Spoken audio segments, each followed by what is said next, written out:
Alright. My cat is here. Please, I just started. Please. Okay, so if you hear anything in the background, just my cats are kind of going wild at the moment. Alright, so like I'm sorry? Question mark? But like there's nothing I can do about it. Alright, my cats would just like do things that they want to do. Okay, let me check a bit if the audio is working just fine. Is it right? Oh yeah, I can hear myself. It should work just fine. Alright. Baby, can you be a good girl? Oh, my cat is giving me the look. That like she's not gonna stay quiet. Girl, your food is there. Okay, so I'm gonna play Prologue to Tomorrow branch story. There's just one left, which is like Land of Secret Flames, Raphael's branch story. Branch story. Why did I say it like brunch? Brunch? Right, branch. Alright. Investigate the high-profile suspicious tycoon. Alright. Cool. Looking good. Okay. Oh, my cat just went to sleep. Good girl. Jewelry, luxury homes, connections. The wealth Maxwell has accumulated extends beyond mere money. According to insiders, Maxwell, who made a name for himself, possesses exceptional jewelry appraisal skills ever since he was young. The banquet he's preparing for his wedding anniversary this year will be held on a private island. All invitees are wealthy celebrities. It'll be hard to get close to someone like him. Besides, this person is already on the association's watch list. Looks like I'll have to tap into my precious connections to complete this mission. Oh wait, hi Naira Sabi. Okay, Naira Sabi. If I'm pronouncing your name wrong, I'm so sorry. Just let me know how do I correct it. Okay, welcome. I'm playing Raphael's branch story at the moment. Land of Secret Flames, I think that's what it's called. Yep. The villa on the bay quietly sits in the cool, salty sea air, welcoming my arrival. The familiar iron gate is half open as always. Wow, this guy and the security is really not working. I need to remind him that this habit of his of leaving the door open should be broken. Oh, exactly what I thought.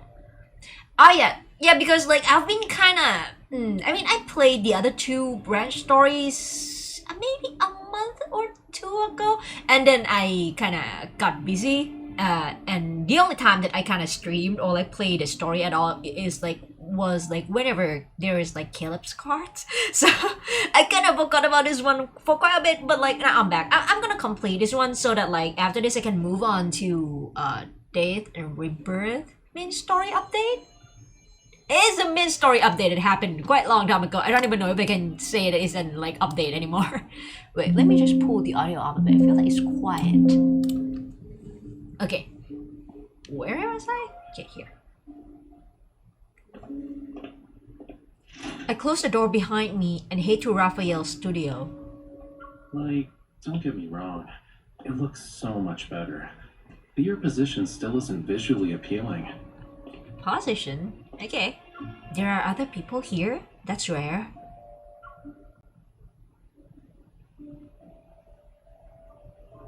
The wind blows open another door before I can reach it, and the sound of waves resounding inside the house rushes to greet me. In front of a large floor-to-ceiling window, an unusual figure swings their arms as they're bathed in sunlight. Raphael? You look super extra today, dude. Going to an opera or what? Raphael, dressed in formal clothes, turns around. A smile appears on his face as he places his right hand on his chest. He bows. Welcome, my esteemed guest. Please, take a seat. Is the game sound too loud for like his voice? Wait, it's kind of not balanced. I feel like the music is way too low while his voice is way too loud. I don't know. Okay, yeah, I'm gonna take a seat. What are you wearing? Phantom of the Opera? I mean, this is like one of the companion outfit, right? He points at a cushioned, high-backed chair by the small dining table next to him. With his gaze, he urges me to sit. When you mentioned a concert, you were talking about this? It's happening now? Of course. Ah, I would hate to be in this kind of situation, to be honest, dude, but okay. Sunlight washes over the chair. A cup of tea sits on the edge of the table, and a dark red plush carpet covers the floor. He put a lot of thought into preparing this. He's not messing around. Since the audience is here, the concert can officially begin. Are you gonna sing? Or like, are we going somewhere else? I can't help but let my gaze fall on the thin paintbrush in Raphael's hand. Watch closely. This isn't just any paintbrush. It's... What, Barbie Rapunzel's paintbrush, yeah? Magical paintbrush? Raphael slightly lifts his chin to create suspense. Then he turns back to the floor-to-ceiling window. He holds the paintbrush and poses. Okay.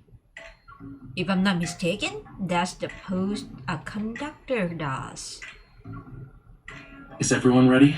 Everyone? Who? Me and a few flies in this room? Huh? I look around the room again. I'm the only one here. Do you see ghosts? I mean, if you see one, just don't tell me, alright? Even if you count the beach, only a few seagulls are perched nearby. They're preening their feathers. Cookies. Cookies? What kind of cookie are you referring to? The seagulls on the beach suddenly turn their heads toward Raphael. They stretch their necks and squawk loudly. Did you feed them cookies? Is this appropriate? Like, I know that like people kind of just feed birds and fishes whatever they have, but like, is it appropriate to actually feed cookies to seagulls? That's not gonna bloat them, right? Man. Hold on. There's no time. Lemons! Lemons! Can birds eat these? I don't know. The joyful cries of the seagulls immediately change at the same time. They hit a difficult, high-pitched note and hold it for a while. Okay, so you're a conductor for these opera singer seagulls? Oh man, what a peculiar taste. Okay, dude, I mean, good that you have friends. If you count these as your friends. Okay. The cool sea breeze lifts the hem of his suit and blends with the warm sunlight to create a relaxing, refreshing experience. Raphael's pose is simple yet subtly expressive. His eyes are half closed, as if he's engrossed in the melodious tune. Assuming this is a mime performance, mime, okay, is perfect in terms of being a concert. It's a shame I can't mute the world. Before the seagull's maddening cries overwhelm my mind, I go to the window and set down a plate of cookies and lemons. The rhythmic cries stop. Seagulls fly in to snatch the food before scattering. They're satisfied. Wait, I'm really bothered. Wait, give me a moment. Uno momento. I need to search. Google. I need to Google it. Is it safe for seagull to eat cookies? What not to feed wild birds? 15 worst foods. This to go with plain cereals such as bran or oats, as these are generally free from additives or artificial sweeteners that are bad for them. Okay, birds can eat cookies, but not every type is safe.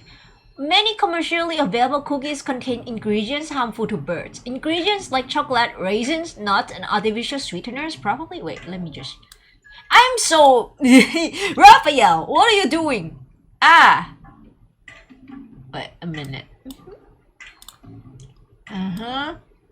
Thoughtless certain food. What not to feed wild bird? Bacon, salt, milk, onion, bread, fruit pits, chocolate, avocado, snacks. Raphael, I don't think this is the right thing to do. Dude, why did you do that? I'm disappointed in you, dude. I thought that you were like, I don't know, ecosystem friendly? Dude, cookies? What kind of cookies? Not chocolate chip, right? Mate, why are you doing this? Excuse me. Yeah, excuse you. Why do you feed birds that? I can't deal with you, bro. Raphael watches the seagulls disband. He reluctantly puts down his paintbrush. Not only did you interrupt the conductor, but you also fed the orchestra during a concert. I've never met an audience member as audacious as you. Who prepared the cookie? Is it you or MC? I have a good scolding to give. I'm sorry. You shouldn't give like animals, especially wild animals, like human food. Dog, what are you doing? Okay. Weren't they supposed to bribe the seagulls so they stay quiet? Okay, I guess that was pretty obvious. Tell me to bring my noise-cancelling headphones next time. Raphael points to the earbuds, headphones, and pillow on the sofa. I think it's pretty clear how I've spent these past few days. Okay. These seagulls are so noisy that I can't get anything done, you know. If I don't find a way to discipline them soon, I'll have to resort to drastic measures. I think feeding them things that they shouldn't eat is kind of already a drastic measure, my guy. Is this like a plan to assassinate them or what? With cookies? Lemons? I mean, lemons are probably okay, right? I actually don't know. Wait, let me Google again. Lemons safe for seagull? Lemon. Many fruits. Okay. While many fruits and vegetables are safe for birds to consume, some may be toxic or pose health risk. In this article, we will explore whether or not birds can safely eat lemons. Just tell me already.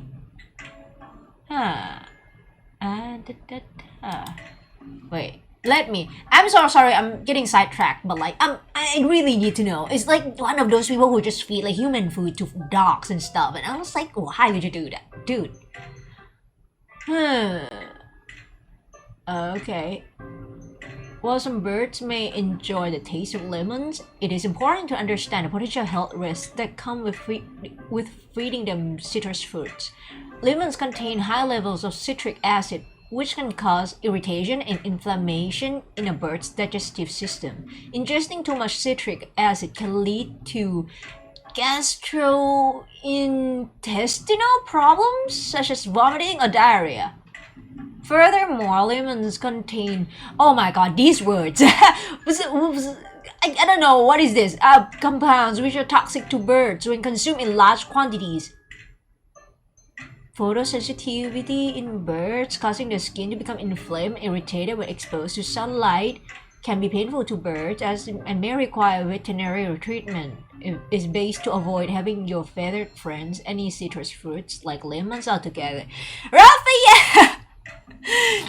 Oh god, man. Not only did you feed them cookies, which I don't know what kind of cookies it is, but I don't think that you should feed it to the birds, and also you're feeding them lemons? God damn, none of these are safe for them. Why are you like this, dude? I thought you were animal friendly. God damn, Raphael, I can't deal with you. And also MC, you also didn't say a thing. Did you know about this? Did you even do a research before putting the plate down? God damn, don't feed random stuff to like pets.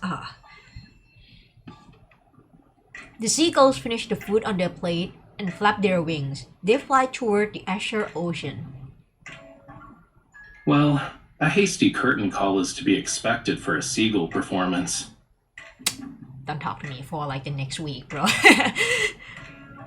The weather's so nice today. Do I have the honor of inviting you to afternoon tea since the concert's over? On the beach, where the seagulls just consume lemons that may cause them diarrheas? Maybe not today, dude. You can stay on the beach yourself. I'm a bit scared of bird poop, alright? Twirling the paintbrush in his hand, Raphael walks to the small dining table. He lifts the tablecloth with the paintbrush's handle. I was planning to surprise you when it ended, but I suppose my plans can never keep up with you. Was the concert only the beginning? Is this the real reason why you invited me over? No. Okay, what? Okay, the music is kinda ominous, so tell me, who are we gonna kill today? The aroma of food lingers in the air as Raphael pours me a cup of hot tea. His gaze implies there's more than meets the eye, as it's reflected in the drink's ripples. I heard some rumors, and even if I didn't invite you, you'd probably find me of your own accord. Looks like the sea breeze is good at carrying news. Since you left the N109 zone, certain eyes that lurk in the shadows are waiting for the play's next act. Problems keep coming up. I'm not sure which one you'll deal with first, though. So, I'll take the initiative and offer you a reward of your choice. So reassuring. The rare display of honesty and underlying assertiveness catches me off guard. He's already in control of the conversation. I swallow my food. After contemplating my choices, I pick up my cup and extend it toward him with a question. Why don't you be even more honest? Is there something that needs my immediate attention? Not necessarily, but it is something only you can do. Me? Yes, only you. Doesn't sound like a good thing, to be honest. The corner of Raphael's mouth curls up. As we clink glasses, his expression carries a hint of determination. I know this matter is anything but ordinary for him and me. Breaking the shackles of time requires patience. As they say, haste makes waste. Let's talk about your issue first, yeah? Yeah? Alrighty. How are the seagulls? Oh god, I'm so sorry, Zane. Not now, dude. Not now, sorry. Man, fantasy room. You cannot really oversleep in this room, right? Like, there's a lot of sunlight in here. Also, like, I don't know. I feel like this room kind of invites skin cancer. But okay, I hope you have enough SPF on you, Raphael. Apply every 2 hours. The well-known tycoon, Maxwell, is on the association's watch list for suspected involvement in illegal protocol smuggling. At the last auction he attended, he bought a set of jewelry that wasn't top tier for a high price and claimed it was for his wedding anniversary. Would a wealthy entrepreneur skilled in jewelry appraisal make such a mistake? I don't know, maybe he just liked the design or something.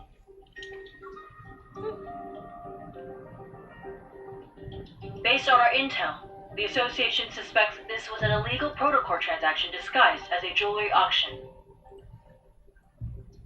And when we look at the price, if it's really related to protocols, it must be no ordinary type. In other words, an ether core might be hidden in that jewelry. We don't have any conclusive evidence at the moment, so we can't confiscate his assets. You'll have to do an undercover investigation. Yep. I mean, yes, Captain. Maxwell plans to give the jewelry to his wife at the banquet. If I attend, I might be able to inspect it. As for getting my hands on the invitation from a tycoon, only you can do this, Raphael. I know. Your eyes already acknowledged how wonderful I am the moment you walked through that door. You don't need to butter me up even more. Raphael leaves the changing room with his hands behind his back. Anticipation builds with each step he takes. What about the invitation? Didn't I say I'd present you with a reward of your choice? Here you go. Okay. A shadow falls in front of me. Raphael covers my face with one hand and ties something at the back of my head with the other. No funny business, dude? I raise my hand and touch a smooth surface. The object is sort of firm. Raphael wraps an arm around my shoulder and leads me to the mirror. A mask for a masquerade? Okay, the opera-esque kind of outfit, and then now, like, a mask. What are you, a phantom of the opera? Sing once again with me, the strange duet, And the invitation to Maxwell's private banquet. Raphael stands behind me. He appears to be dissatisfied with how the mask is positioned. While talking, he undoes the knot and reties it. Maxwell and his wife Gabriella met at a masquerade ball. Masquerade, paper faces in parade. Okay. The theme of their wedding anniversary is reliving the moment. Guests will wear customized masks as part of his commemorative gift. It sounds like he really loves his wife. And when you say this, MC, I feel like it's not the case. But these masks are custom made, so they must represent the wearer's identity, right? Yep, your clothes and jewelry are ready too. Now's the perfect time to get acquainted with your new identity. Do you have makeup kit here? And it's like the exact shade of my skin tone? I'm quite particular about like my makeup kit, but okay. I glance at my reflection in the mirror. I noticed Raphael's somewhat extravagant formal attire that suits a masquerade. So you're not an artist? I'm curious about the new relationship you've set up for us. Mischievous, Raphael winks at me as I'm looking at my reflection in the mirror. A new, talented opera singer who's accompanied by a dedicated manager, bodyguard, and assistant. I better be paid so damn well, dude, to work like 3 jobs at once for you. Goddamn, in this economy? Hi. Which one of us is an opera singer? I'm definitely not your manager, bodyguard, or assistant. I never accept side gigs.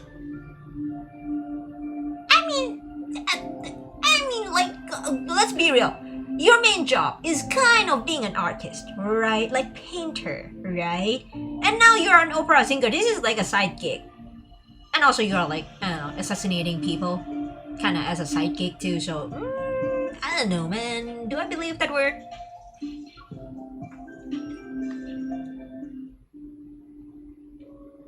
Is this the same background that I use in Homecoming Wings? Wait a minute, I kinda remember this one. 3 days later, on a luxurious yacht, the banquet is in full swing. Melodious music accompanies the event. I quietly touch the back of my head, the mask is on my face, and the strap shows no signs of becoming loose. With a champagne glass in hand, I stand behind Raphael. I occasionally pretend to take a sip as I observe the people around us. Why are you so far away? That mask is even a little more useless than Phantoms of the Opera's mask, dude. It doesn't cover a thing!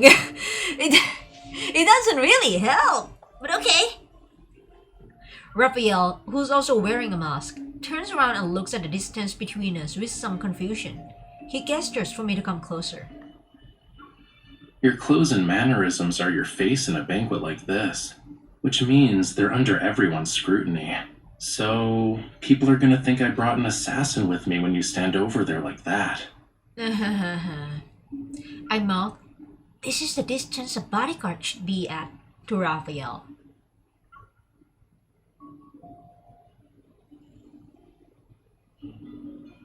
What?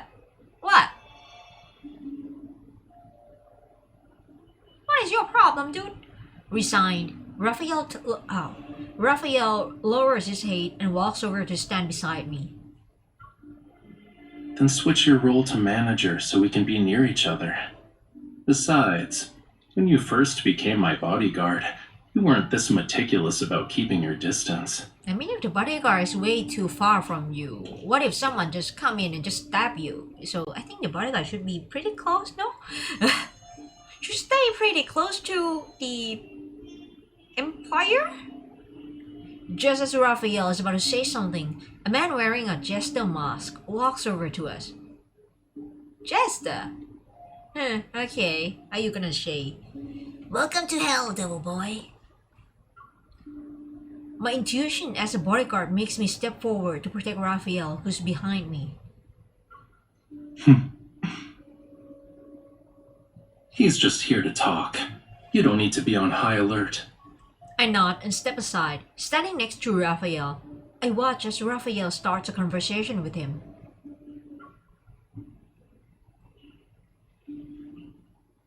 Your bodyguard is competent. Kinda doubt that, but okay.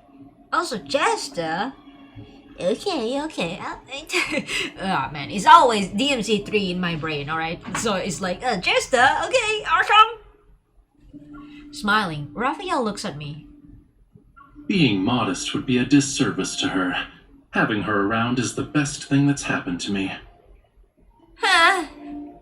Ever since he's boarded the yacht, Raphael's speech and enunciation have changed. His gestures are also more exaggerated than usual. It's like he's a real opera singer. I have thoughts on that because I feel like not every performer would have exaggerated persona when they're not doing their job, but okay. Interesting. Maxwell made this mask and brooch for Yosef. Yosef. There are so many names. He should be over 70 right now. But you sound like a young man. You know, Botox. Facelift. What is it? What do we call it? Pony lift? I can't remember what is called the facelift thingy that makes you look younger. I can't remember. Here we go. I feel a little on edge, but my expression remains calm as I take the wine glass from Raphael's hand.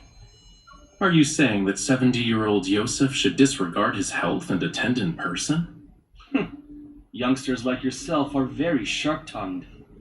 While Yosef and I were drinking tea and playing chess, you were probably having fun somewhere else. Are you implying that you're the same age as Yosef, who is fucking 70? You don't sound 70, dude. Judging by your attitude, you must be an old friend of his, good sir.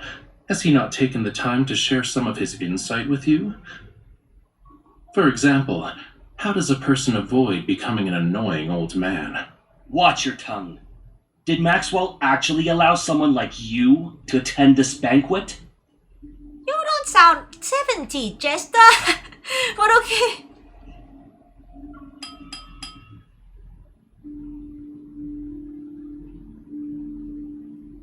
On the hull of a ship, the crisp sound of clinking glasses captures everyone's attention. A middle-aged man wearing a dark purple velvet suit stands up with a glass of wine. His smile is barely concealed under his mask. I'd like to thank everyone for attending this banquet. You look like certain Maxwell in history book, but okay. Tomorrow is my 40th wedding anniversary with Gabriella. The yacht will arrive at the island where the event will be held. How old are these people? Wait, 40! Okay, it's been 40 years since wedding, right? You were probably at the very least 18 back then, right? You guys sound shockingly young for people at their 60s and 70s, but okay. Upon seeing the host, the jester reluctantly closes his mouth. He angrily glares at Raphael before walking away. Wow, English slipped me. Raphael adjusts his mask and discreetly curls his fingers at his side. He's beckoning to me. Once I'm next to him, we start quietly talking to each other. Is it time for Plan B? Yeah, remember to act natural. Leave the dramatic parts to me. Oh, yeah, sure. What are you gonna do? Say, fire! No? Wait, let me just adjust the light a bit. Oh, it's way too light for me. It is too bright All for of me. you have probably heard about my gift for Gabriella. Yep. Maxwell gestures to the cabin, and everyone's gazes shift. A tall bodyguard leaves the cabin with... Whoa. Take 2. A tall bodyguard leaves the cabin while holding a jewelry box adorned with an intricate floral pattern. Following Maxwell's directions, the bodyguard places the jewelry box on a display that's been specifically crafted for it. That is located in the front of the banquet hall. Bathed in meticulously placed lighting accompanied by perfect angles and color, the jewelry resembles a solidified, dark blue, tranquil ocean. This might be a good chance to get a closer look. You also must have heard about the people who claim my old eyes are failing me, and I can't tell what a real treasure is anymore. Yeah? As Maxwell lightly joked about himself, everyone joined in with a good-natured laughter. When the official banquet begins, I will let everyone know that its true value is far beyond the money I've spent. Aren't you scared that like someone would just, I don't know, chuck out a gun and then just pew pew and then get the stuff? Like, I mean... It must be the perfect piece of jewelry for Gabriella, since he spent so much money on it. Oh, it's a protocol. I heard it compliments Gabriella's eyes. Maybe that's the reason. Yeah, to be honest though, like, it doesn't really matter like if it's expensive or not, but like, if it looks good, it looks good. Like, being more expensive doesn't mean that it looks good. I don't understand. I mean, fine. I'm not rich, so what do I know, right? I hear the guy's conversations around me. Recalling Maxwell's files, I shake my head. Rafayel understands the meaning behind my gaze and follows me.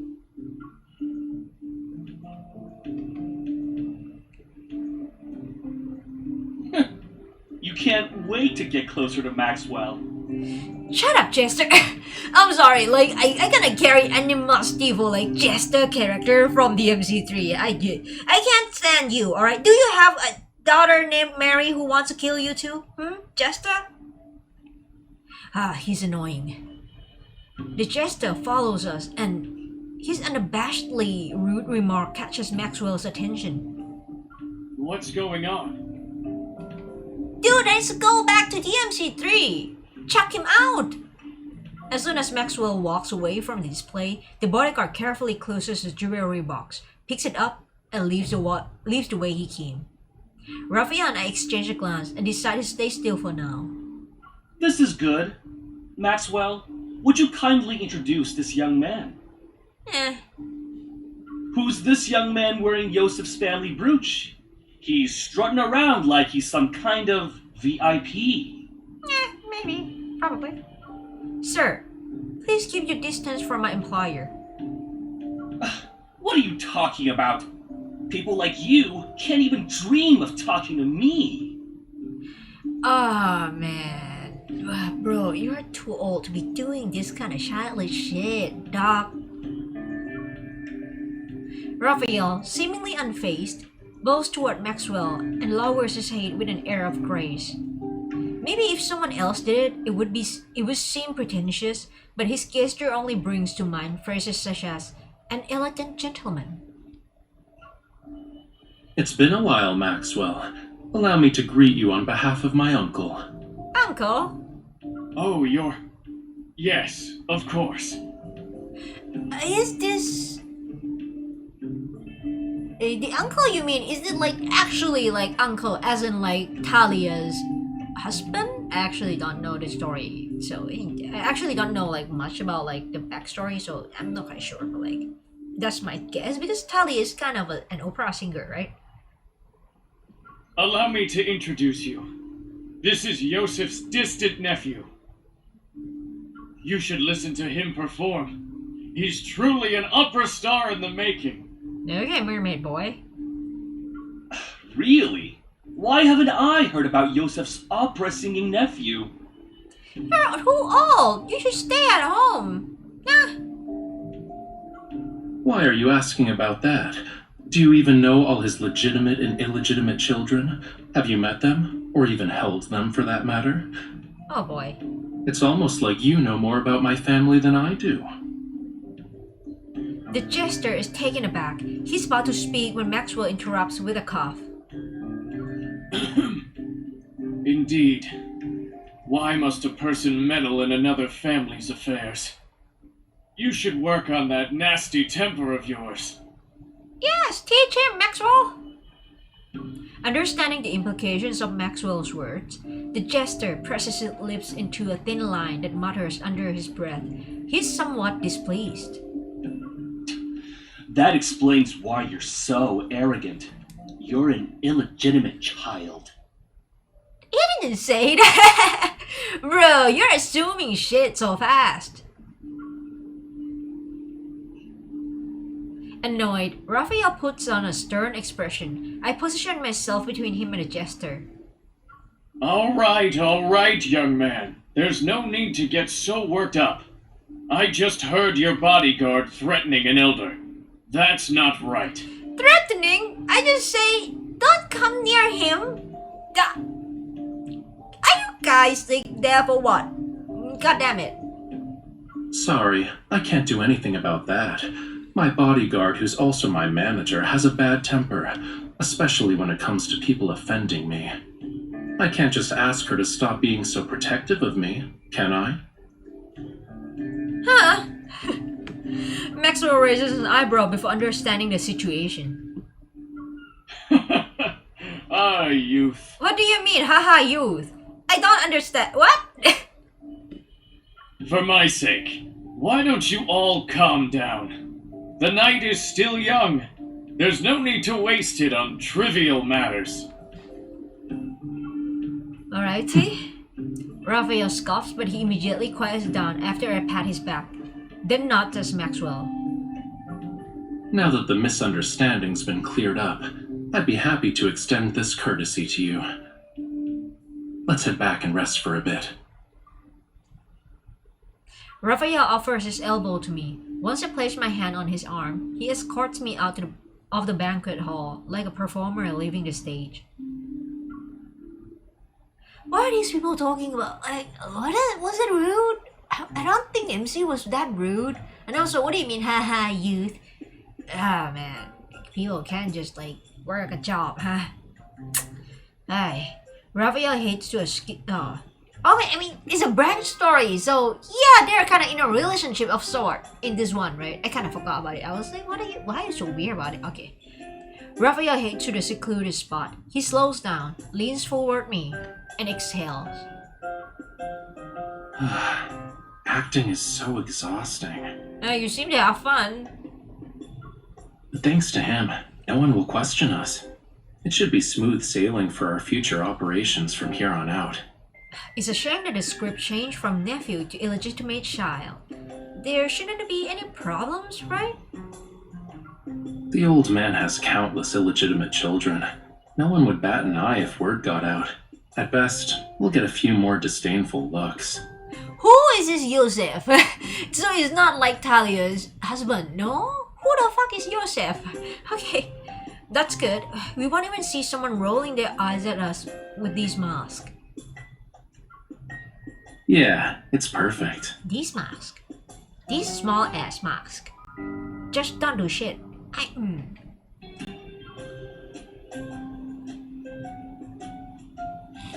These masks are so small, I don't think it would do anything, MC. But okay.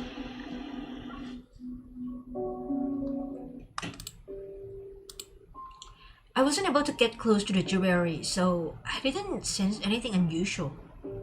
My hair hides a strap at the back of my head. Seeing me struggle to find it, Raphael helped me untie it. I can't help but rub my face the moment the mask comes off. It feels a little stiff. Your target this time is jewelry? Either core to be exact, dude. He fiddles with my mask, his palm and slender fingers making it look delicate. What about you? Is pretending to be your manager, bodyguard, and assistant as far as my help goes? He gazes out at the ocean, his exposed half face showing a pensive expression. Don't worry. I'll tell you everything when the time comes. Oh, that's the thing that I hate the most. Man, I don't want to get into hot water without knowing if it's a hot water or cold water or like lukewarm water, alright? I'm not saying anything now because I'm worried the info dump will overload your brain. I mean, I have a pea-sized brain, but like, maybe tell me in short, like, I don't know, just encapsulize it. Is that the word? Just like, I don't know, shorten it into like 3 sentences and just tell me. I don't think it's that hard, bruh. Now I'm even more curious. Surely you have other questions besides what I'm actually after. Why not ask a simple one? You're wearing a disguise for a reason. Are you hiding from the people who posted your bounty on the dark web? If you're hiding, you're not doing a good job. Look at that mask. It doesn't cover shit. Also, like, you're wearing a half-face mask. It doesn't help. It doesn't help, bro. Oh, look. Even the Phantom of the Opera mask that I kind of say that like it's kind of useless. It's still bigger than yours. This one is like less coverage than like glasses. What are you doing, man? It's part of the reason, yeah. But I have other enemies. Yeah, that's why you should cover your face more. But I understand, it's a game. They're also on this ship? They're also on this ship. Cool! Man, this is out of my pay grade, dude. I expected as much, but I still let out a soft sigh. Why do I always feel like you're dragging me into trouble? Is all the love interest doing that, girl? Don't worry about it. Considering how strong you are, no one can beat you in a fist fight. We are not using fists to fight. We use guns, dude. I knew it. Nothing is ever simple when you need me to be involved.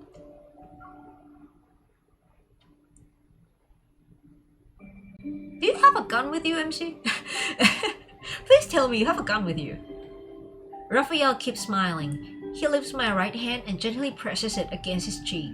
It's a gesture of gentlemanly courtesy. Okay. I guess I should apologize, huh? But I have a feeling that's not what you want right now. Can you up my pay grade? I don't think I'm paid enough for this shit, bro. His mask has more decorations than mine. It's rough. Uneven textures create an illusion of warmth as it caressed.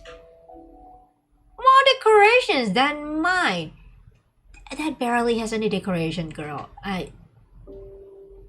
Girl, what kind of mask are you wearing? Like plain white mask? My fingers trace the edge of the mask and descend to his jawline. I almost touch his skin. Jawline! This game kind of pisses me off sometimes because of like the text and the visual don't match. So that means that like the half mask is kind of like Phantom of the Opera mask, right? It covers until like maybe toward like the jawline, like super close to the jawline and stuff. Some of the Phantom of the Opera masks anyway, some of them are kind of smaller than the others. But like, so you're saying this mask covers so close to the jawline. Where? This is so small. Oh, this is smaller than like, I don't know, extra thin, extra small sanitary pad. What are you saying? Can you guess what I want? A mission that won't let the night go to waste? No, I just want to quit at this rate, dude. What are we doing? Right. My hand lands on Raphael's wrist and I pull him toward me. Correct? Okay. I'll wait until the dead of night to pull off a grand heist. Want to be my partner in crime? The mask's frozen smile is brimming with the vitality Raphael has infused into it. It almost comes to life as its wearer gazes at me.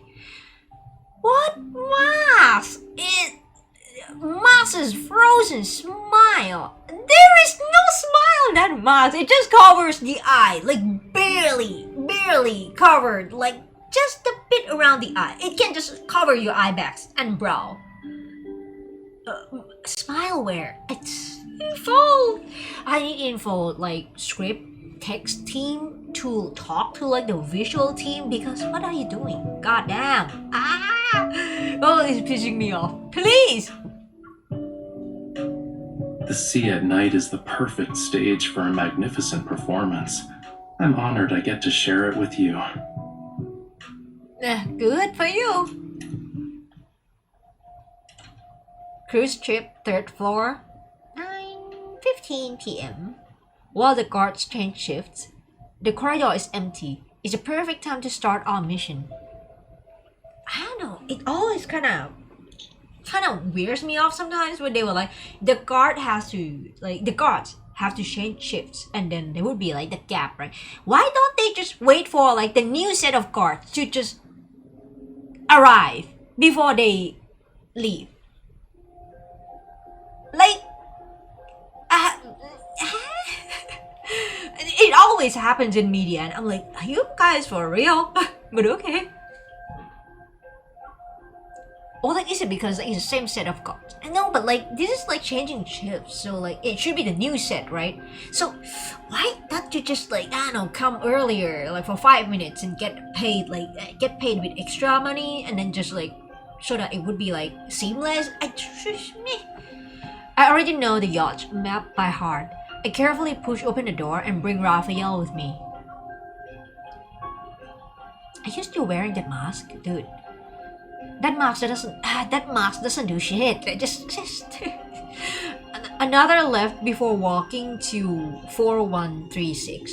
Go through the side door and cross the terrace. That's how we'll reach the security room. Are you sure we won't get caught by the patrolling guards? Yeah, what do you mean changing shifts and then there is like a fucking plot hole there? Of course, don't forget, I'm not doing this by myself. I adjust my earring, or rather, it's a small communication device disguised as an earring. The guard schedule, petrol route, and the vault passcode are all in it.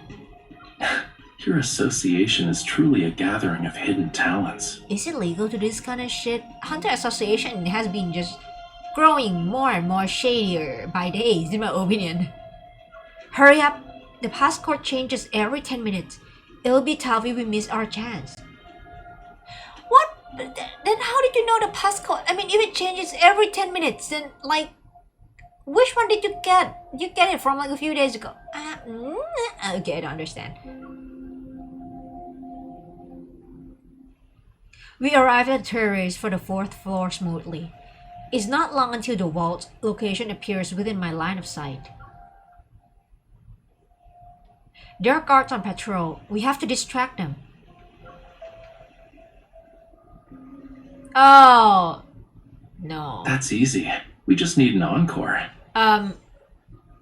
Raphael, if things are on fire, do you know how to snap it?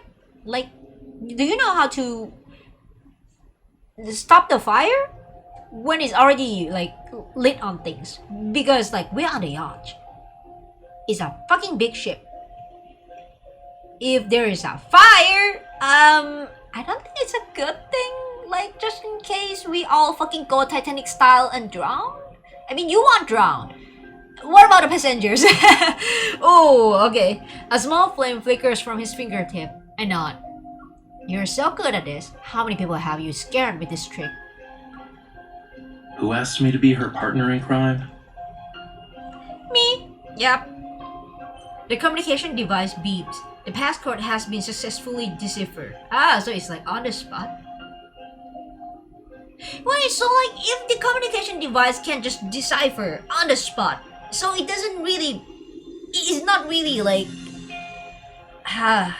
you know, like it's not like it's set in stone and you only need this passcode within this time limit, because you can just decipher a new one. No? I gesture to Raphael. He nods, and a tiny flame. Where did it go? And a tiny flame materializes. Fire! Fire! You're a good man, Maxwell. Spending a fortune just to make your wife smile. Why you sound like that? Why you sound like one of those like nice guy alpha male? Goddamn. My small gift pales in comparison to your company's wealth and power. Why is Maxwell here? I mean, he owns a ship, kind of. Why do you expect him not to be here, though? He can be anywhere. Here. The sound of laughter gets closer. Raphael opens the hatch in the corner of the floor and pulls me down. The door silently closes, and our surroundings darken.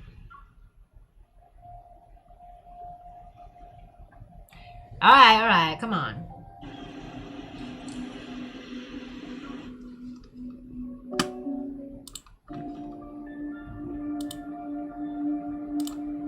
The space below the deck is cramped and small. With the faint light from the automatic emergency light, it can barely make out the piles of items. Concerned that any noise would alert Maxwell and the others, Rafayel and I have to stay close together and not move. What's wrong? Nothing wrong, dude. Okay. Your hand is poking me. I'm so sorry, but like my mind is really dirty, so I'm like, is that his hand? Like, really, his hand? Okay, I'm not gonna talk about it, shit. He hesitates before moving his hand aside and raises it on the clutter behind me. Oh, so it's only your hand. I'm sorry, Rafayel. My mind is in the gutter. I'm sorry. As if he's trying to wrap his arms around my waist. Keep your distance, dude. I mean, it's his branch story. Okay, I need to. I feel like. Okay, I'll have to play the branch story to the end first to actually see, and then play Death and Rebirth, because I feel like if the branch story doesn't really affect the main story, maybe after this I may not do new branch stories anymore. Like, okay, if you know me, you probably know already that I only main kill him, right? Other love interests are kind of okay for me, but like I don't really care enough. So like usually if I don't have time, I would just like only focus on killing, right? And like other love interests, if I have time, maybe I can spend time on their stories quite a bit, but like I don't really focus on them that much. So like yeah, if the branch story is really like legitimately just like separate routes and like they don't really affect the main story, then I may not do the newer ones, because like I encounter a situation like this when like, because it's a branch story, there like love interest in the main love interest in that branch story and MC are kind of in a relationship, right? And I'm just here like, I don't feel it, bro. This is awkward. Like, can you move? Can you move further away? I don't know. This is not like a good mindset. I know that like people are probably like pissed that like, why are you like this to the love interest? And I'm just here like, I don't care. I really can't deal with this. Ow. Okay. I'll think about it, to be honest, because like I do kind of want to know the story, but at the same time, like, do I care enough? He hesitates before moving his hand. Oh yeah. I'm trying to wrap around my waist. Yeah. Better. Yep. I guess. Against the hazy light, his figure is hard to discern, but the depths of his gaze are front and center, profound as the ocean itself. I force myself to look away and focus on the commotion above us. Originally wanted to attend, but he couldn't leave. He asked us to send you and your wife his regards. You're too kind. Who are you talking about? Can these people like talk about their everyday lives somewhere else? Oh, Is the passcode about to change? It's okay. We still have at least 7 or 8 minutes. Let's wait. But aren't you uncomfortable? Not really. I'm fine. It's just a bag of flesh. It's okay. Of course I am, I say in my heart. Oh well, let me see. That's one of us. Curled up in front of Rafayel, I can't stretch my limbs. They're starting to feel numb. To make matters worse, a strand of hair falls across my face. It's almost in my eyes.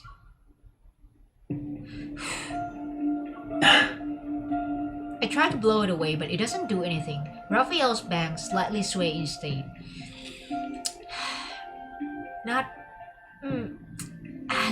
Okay, this is why I'm so unromantic, alright? Because like, if someone starts like blowing wind at my face, I would be pissed.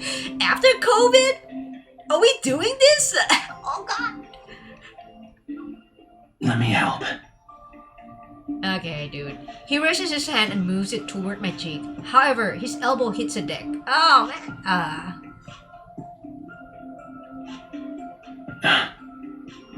Did they hear us? Luckily, the people on the deck are still chatting and laughing. They didn't hear us. I'm fine. I can't deal with it. I try to suppress the strange feeling of the hair on my face, but the more I try to ignore it, the more I focus on it. Oh, that's the worst feeling, though. I hate it. After a few moments, tears well up in my eyes. My vision starts to blur. Don't move.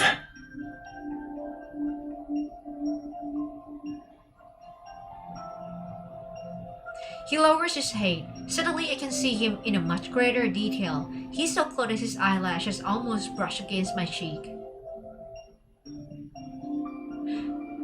Okay. Accompanied by the faint warmth of his breath, his nose touches the area between my eyebrows. You're not gonna just lick it up, right? You're not just gonna lick the hair strand up, right? That's... Ew, probably not. I just have, like, kind of wild imagination. Following the curve of my brow ridge, he slowly moves that annoying strand of hair to the side. You can use your hand. So why are you coming up that close? It is just not necessary, okay? I mean, this is why I think that, like, I shouldn't play branch story for other love interest, because I would be, God, it's just, like, annoying like this. I'm so annoying. Ah, God. Is it better? Yeah, thanks, bro. I forced myself to nod calmly, trying to ignore the heat rising on my cheeks. I refocused on the conversation above us. And somehow, in the span of few minutes, their conversation has changed completely. Please think this over, Maxwell. As long as you're willing to give up Jewel Reef, feel free to name your price. Maxwell, I'm a bit afraid for your life. Like, if you refuse, is this guy who sounds slightly psychotic would just, like, pew you, and then you would be, like, drop dead in the sea? This would be a great opportunity for you to collaborate with Ever again, don't you think? I'm sure your wife would agree. Who is this now? Ever. A bit of doubt flashes through my mind when I hear that name. Judging by their conversation, this isn't the first time Maxwell has been involved with Ever. Is this protocol smuggling business related to them? I already told you. I'm never selling the island. Stop asking. Maxwell, there are 2 against 1. Man, I don't want you to be a dead body in the water. I mean, I don't know you, so I'm not quite sure if you are like a douche or like just an old guy who has a lot of money. But like, I'm a bit worried for you, dude. Maxwell, we've been very sincere. Yeah, this girl also sounds kind of psychotic. Being at each other's throats won't benefit anyone, right? Yeah, that sounds like a threat. Are you threatening me? Exactly, dude. Oh, no. We wouldn't even consider it. Ooh, wait till they whip out a gun or something, dude. But your anniversary is coming up. It'd be a shame if something went awry to ruin the event. Oh! It's... Bruh. Maxwell sounds even more displeased. The 3 argue for a bit before parting ways on bad terms. Oh, okay, so he's not a dead body. Good for you, Maxwell. I sigh when the sound of footsteps fades away. I reach out to open the hatch door.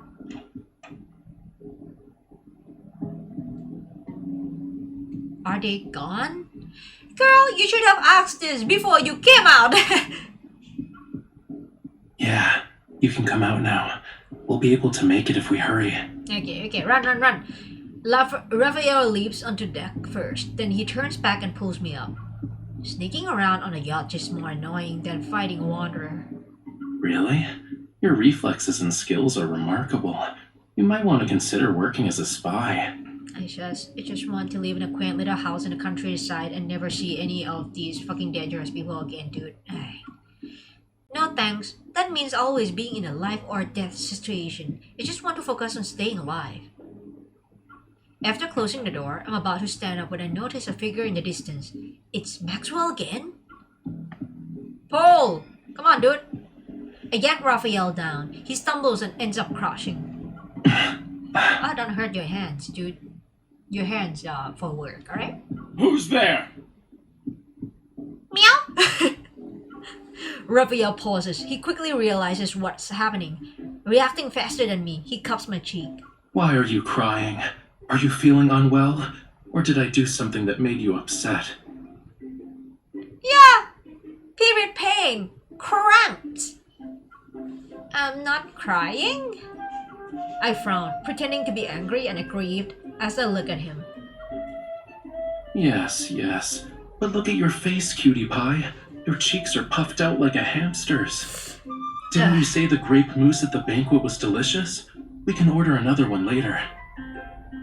Stop using food as a way to make me feel better. You don't want to eat it? Great boots? Okay, I do. I knew it. This performance successfully makes Maxwell stop in his tracks. He squints to scrutinize the two of us. Are you? I'm sorry, dude. You think this performance is like seamless? Maxwell? Yeah? Raphael turns his head. Upon seeing Maxwell, he appears surprised. He quickly helps me stand up. I wipe away my imaginary tears, lower my head, and pretend to awkwardly hide behind Raphael. Good evening. This is embarrassing to say the least. Also very inappropriate for like an employer-employee kind of situation, because like, aren't you supposed to be MC supplier? This is very inappropriate. What? Oh. Did you have a fight with your girlfriend? I'm an employee. I mean, fine, MC. It's just one of those lovers' quarrels, you know. It's not a big deal. I thought we could take a breather. I see. Are you a lover boy too, Maxwell? Huh? He sounds like he doesn't believe us. I can't help but feel nervous. Yeah, if it were me, I would be like, bullshit, dude. Just then, a guard on patrol quickly approaches us. Puzzled, his gaze flits between us and Maxwell. Mr. Maxwell, is everything all right? You're just in time. I have to tell you something. Uh-huh. Tighten the security in the vault tonight, and bring in a few more men to protect it. You must keep a close eye on the jewelry, and the deed to Jewel Reef. Understood. If it's just a deed, can't you just like, stuff it into your pajama when you sleep? This is bad. Our plan to sneak into the vault is ruined. I quietly tug at Raphael's sleeve, signaling that we should leave first. Well, we'll be on our way. I hope you have a good rest of your night. Wait. What? Is there anything else? Yeah, we are suspicious as fuck, dude. Raphael pauses. In the blink of an eye, he smiles and turns to Maxwell, who walks up to us. Stay away from the 4th floor if you want to get your mind off things. Okay. Is he warning us? Yeah! As I quickly run through 1,000 possibilities, Maxwell raises his hand and points upward. Go to the bar or cafe on the 5th floor. There aren't a lot of people, and the atmosphere is better. Oh, lover boy, thank you.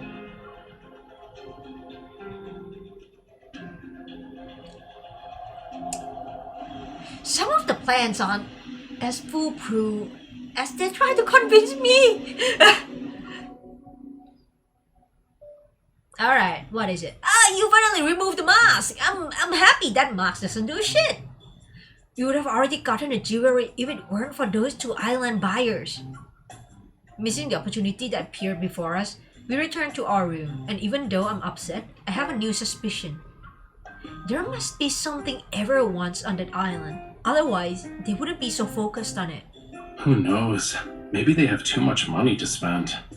Good point. Yeah, some rich people are weird. Raphael removes his mask and sets it aside. He wraps his wrist. What's wrong with your wrist? Before I injured my shoulder, now it's my wrist. It seems like my hands have to get tortured somehow whenever we're together. Man, I'm so sorry, dude. Like, I didn't mean to do it. I know that, like, wrists and hands and arms are, like, really precious for artists, alright? I'm so sorry, alright? Man, do you need a doctor? I'm a bit worried. You know, carpal tunnel and stuff is not the joke, alright? It was an emergency. Are you hurt? Let me see. Of course I am. Look. Man, I'm not a doctor. I think we should call Sane, but like Sane is not exactly a hand doctor. So, I hold up his wrist. Several minutes pass before I find a faint mark from a fingernail. No, girl, you don't understand. Like, when the wrist got injured, sometimes it's not on the surface. You know, it's like inside. You know, the muscles in there and like the... What is the word? I can't remember what is the word. It's the thingy in there that got kind of injured and then there is a problem and you cannot draw. Alright?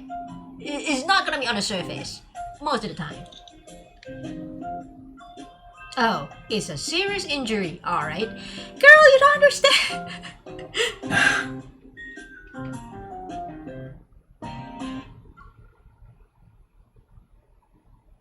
What? Rafayel unbuttons his cuffs, loosens his collar, and sinks into the chair. He eases himself into a comfortable position. Are you still thinking about the jewelry thing? I don't think unbutton your cuffs would really help with that frilly bit on your outfit, bro. But good for you.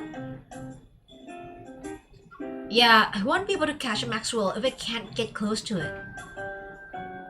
Honestly, I think this guy isn't as suspicious as you make him out to be. Yeah, I'm thinking so He too. wears his heart on his sleeve, you know. He's wealthy and hopelessly in love. Exactly, I think he's just a lover boy. Which is like nice for a change that like an old guy in this game is not like fucking evil. I don't know why, but like old guys and old people in this game are kind of fucking evil. Crazy evil. Like, ooh.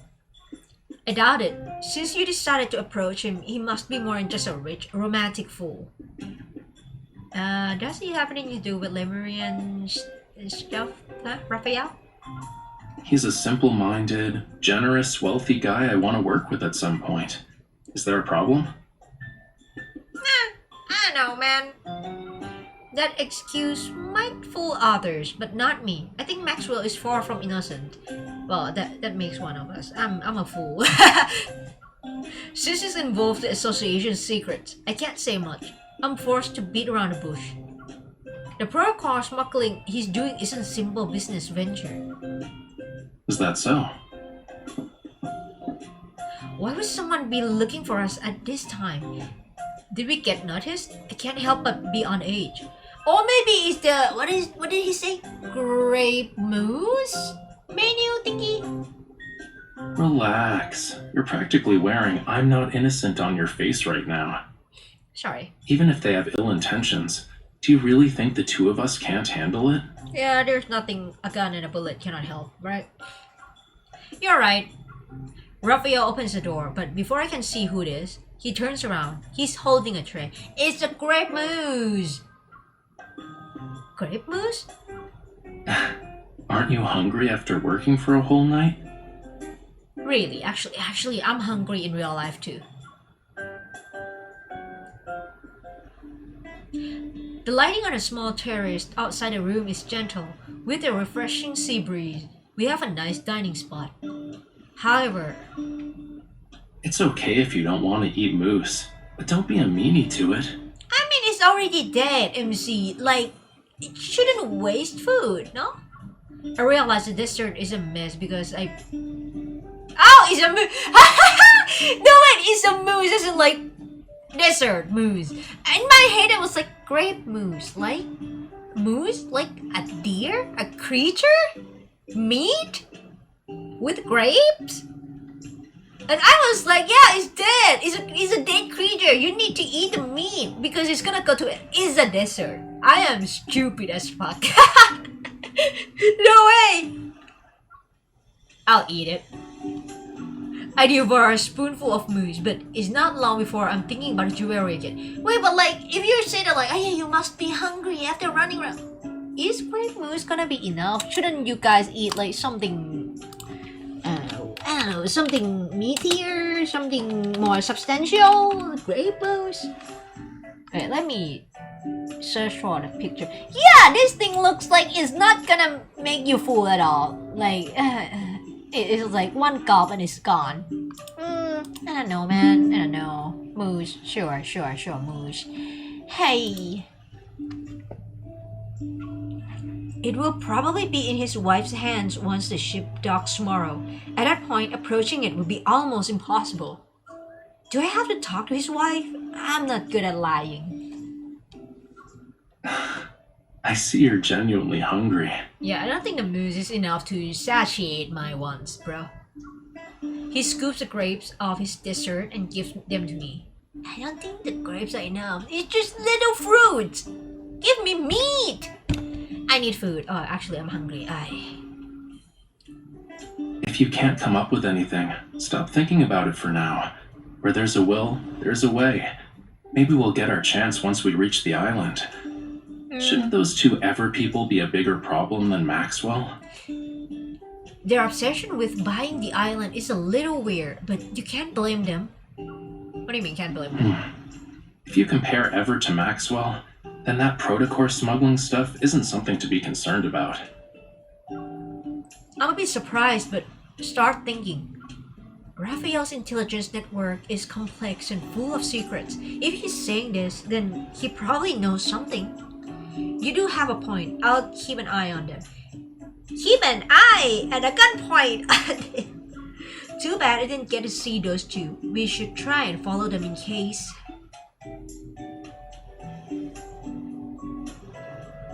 Okay, it's time to stop using your brain. I haven't been using my brain from the start, I think. I have like 2 brain cells, dude. Don't expect too much from me. Rafayel waves his hand in front of me. His expression becomes stern. I told you that so your mind can take a break. It wasn't so you could throw yourself into another problem. But, like a magician, he pulls out something to feed me. I bite down and a candy sweetness floods my mouth. You guys are just eating desserts and sweets. At this point, it's not substantial enough to make your stomach full. Right now, you're only allowed to think about one thing. One thing. Which is replenishing your energy before going to bed. This much sugar before going to bed? Damn, dude.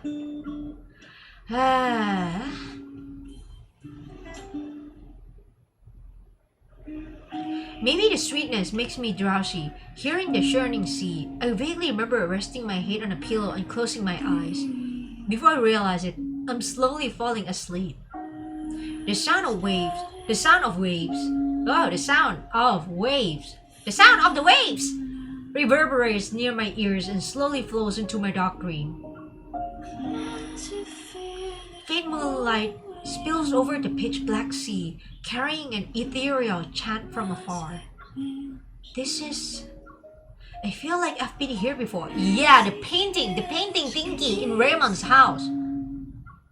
As if sensing my arrival, the singing grows more peculiar and sad, as if it wants to convey something to me. An inexplicable sorrow stirs in my heart and mingles with nostalgia. I can't help but reach out to the elusive melody.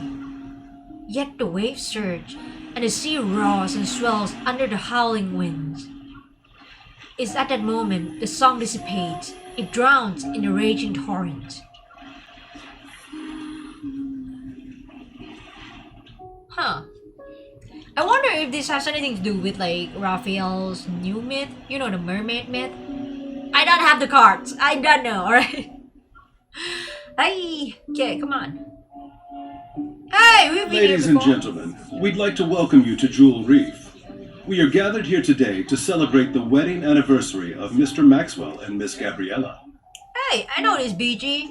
They used it before in under Deepspace 7 or 8, right? We have prepared various means of transportation for your use. You may relax at your lodgings or explore the island. Yep. What's most notable about this island is the extraordinary blue hole situated at its center. It's a rare marvel of the world. I'm scared, dude. What do you mean, blue hole? The next day at noon, the yacht reaches the island. A middle-aged butler welcomes the guest. The ceremony will be held at 7 o'clock this evening. Transportation will be arranged to ensure all attendees can make it to the manor's banquet. The butler guides each guest to the cars individually. With a smile, he turns his attention to us. Do you need anything, sir?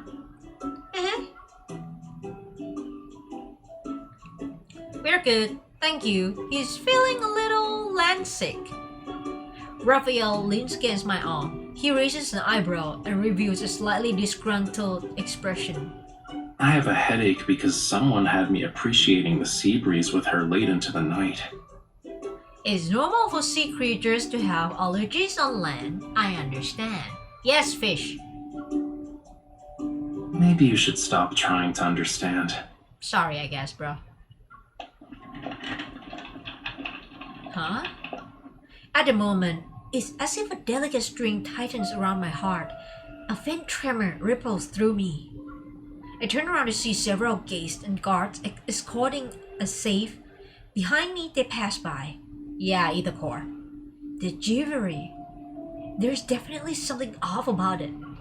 Unfortunately, my hunches aren't enough to justify a proper investigation into the jewelry. I still need to figure out how to get an accurate data on the jewelry with my watch. Once I have that, the association can officially start an investigation on Maxwell. Confronting these guards head on isn't impossible, but cleaning up the mess that would come after will be troublesome. Chill out. Chillax! Once we're at the banquet, she'll wear the jewelry. You'll have plenty of opportunities to get close to it then. It won't just explode on her, right? I'm a bit worried about this old lady. I can only hope. Wait, do you have telepathy or something? How did you know what I was thinking? Is it really that hard to guess? Not really. I think it's kinda easy to guess in this scenario. A car appears and stops right in front of us. Rafayel opens the door. He grabs my shoulder and turns me around. Save the challenges for tonight. We're on an island vacation. Are you really going to spend the whole time frowning? Nah. Excuse me, sir. Do you know where we can find the best view on this island? Can you take us there? Before I can refuse, Rafayel gently pushes me into the car. Didn't you have a headache? Now you're fine? The little shrug is kinda funny. He immediately raises his head on my shoulder. Nope. I do like the little animation that they did for him though, like the kinda like fingertips tapping on the hairband, the front band. I don't know, it's kinda like giving me that vibe because like he has his hair there, right? And it's kinda like adjusting the hair a bit. I like that. I like the animation. It looks natural.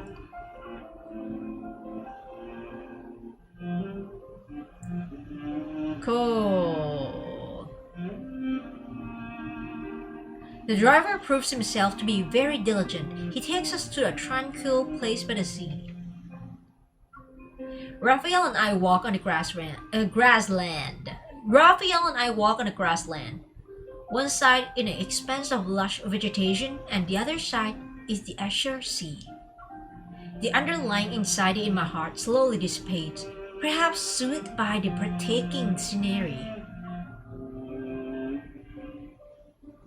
I heard about this rare blue hole before. We gotta check it out to make this trip worthwhile, don't you think? You say that, but you're not here just for the view, did you? Tell me what's wrong with that hole. You said you needed my help. However, you didn't do anything on the yacht. That means your real goal is related to the island. Not bad. You want to keep going and guess what I'm aiming for? The blue hole thingy? I start to think, if there's one thing that Rafayel is particularly interested in, then this place is related to Lemuria. They say Tom works his magic on everything. Who knows? Maybe this tiny island was once a small garden in Lemuria thousands or millions of years ago. I can't say for sure if it was a Lemurian garden, but many years ago, this place was part of the ocean. Isn't that like most things? I feel like most things were underwater before, so... He crouches down and separates a small cluster of grass to unveil the rocky surface below. Rocky. Look, these are traces left behind by a coral reef. Wait. Separates a small cluster of grass to unveil the rocky surface below. How the fuck did grass grow on this then? Am I stupid? Maybe. I probably am stupid. Okay. I crouch down next to him. I look closely, but I can't make out anything. It's been eroded over the years, so it's not obvious anymore. Once upon a time, in an era beyond anyone's wildest imagination, this place wasn't covered with grass. Coral reefs stretched as far as the eye can see. Shells and countless sea creatures, like fish, shrimps, and crabs, used to call it home. Okay. Distant and intriguing, the land was a realm of unfathomable mystery to them. But in the end, their once familiar homeland turned into the strangest of worlds. His tone is light, tinged with an elusive emotion. His words are carried away by the sea breeze as soon as they leave his lips. Why are you just standing there? You don't want to keep walking? Are you thinking about your homeland? Are you thinking about your homeland?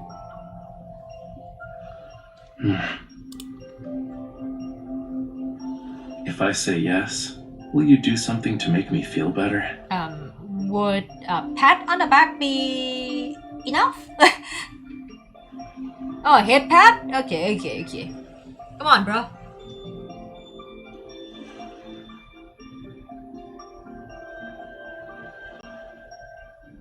Of course, I'll give you a head pat, just like this.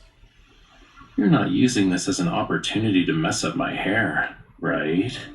Oh, I could have done worse.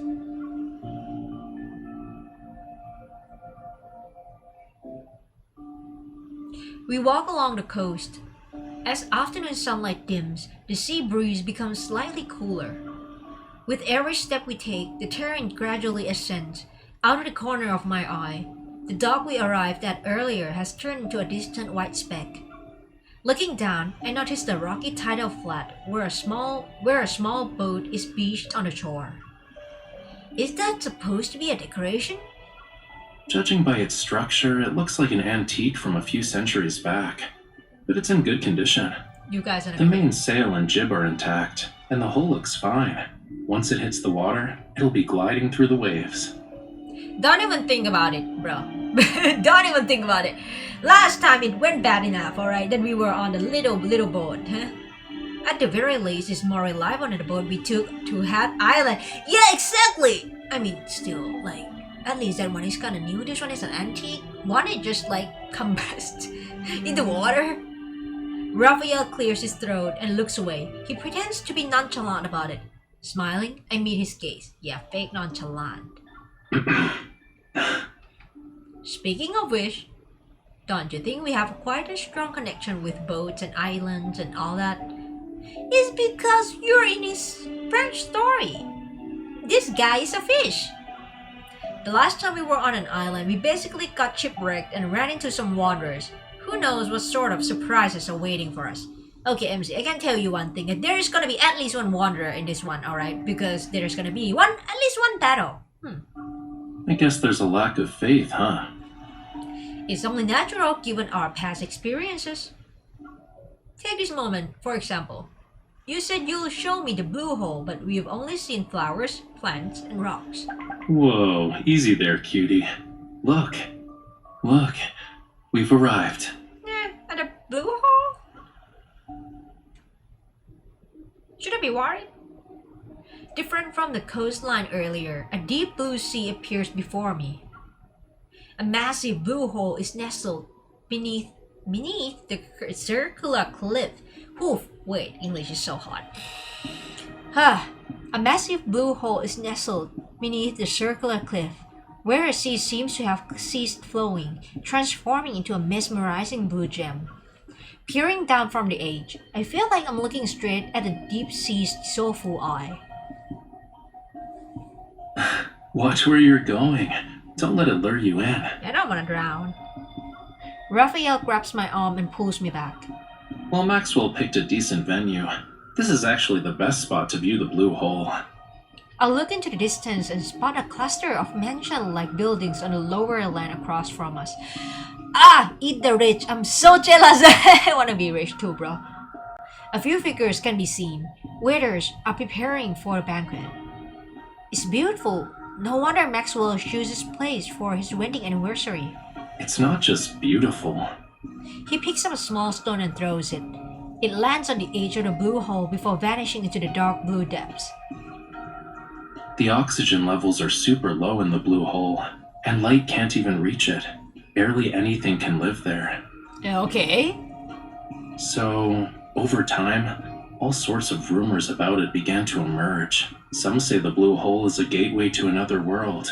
Others believe it hides countless treasures. People tend to have a wild imagination when it comes to unreachable locations. But there's not any concrete evidence to debunk these rumors. An unimaginable secret might be hidden in this blue hole. Raphael turns his attention to the blue hole. His clothes billow in the wind, and he looks like a bird ready to take to the skies.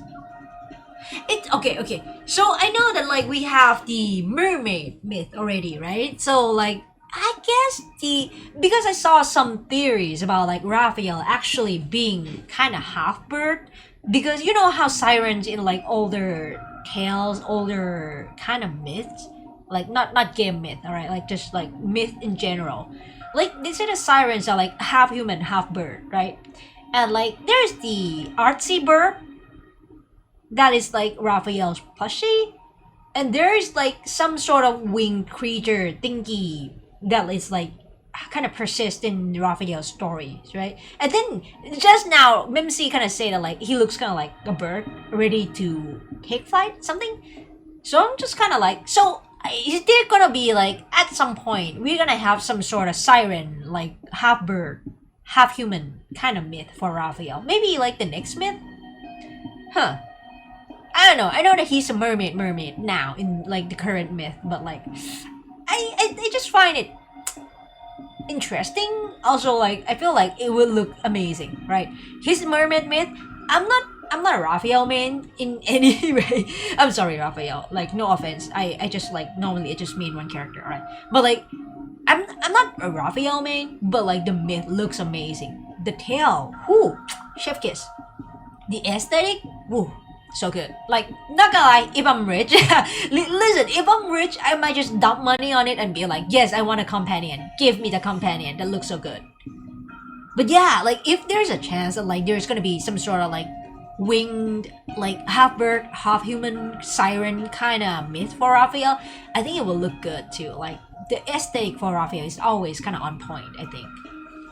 And the wings, yeah, if it's like feathered wings and not just, I know that like X-Zero to, you know, Caleb Smith, he has a pair of wings too, but like is mechanical wings, so it's kind of different. Like if it's like feathered wings, like bird wings, I think it would look so good. And I feel like, well, my iPad might just implode because of the amount of visual like graphic that like requires for this game. Okay, dive straight into the profound. Okay, it's as if any moment he's about to dive straight into the profound dark blue abyss. An inexplicable tremor reverberates from the depths of my heart. Yet I'm not sure if Raphael's words or a distant call from under the sea caused it.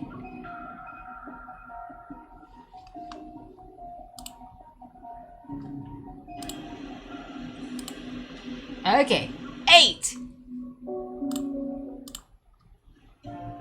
Cool. Where are we, man? Rich people really living lavishly. I'm so fucking jealous. I'm so fucking jealous. God damn it. Oh man, in this economy, I don't think if I work my entire life, I would have like even like a speck of like this place. But okay. Also, welcome, Oxchild. Welcome. Currently, I'm playing Raphael's branch story from Prologue to Tomorrow. Yep. It's 7 p.m. The ceremony for the wedding anniversary takes place as scheduled in front of the manor near the Blue Hole. Amidst the gay's applause and cheers, Maxwell presents the jewelry to his beloved wife, Gabriella. Wow, the name. Gabriella. Wearing a mask, I hid with Raphael in the crowd, listening to Maxwell passionately recounting how he first met his wife. His wife? English is escaping me. Yeah, what? The gemstones used in the jewelry are from the place where they fell in love with each other. Talk about being hopelessly lovey-dovey. There were many rumors about why Maxwell bought it. Turns out he had a romantic reason. But it's also disappointing in a way.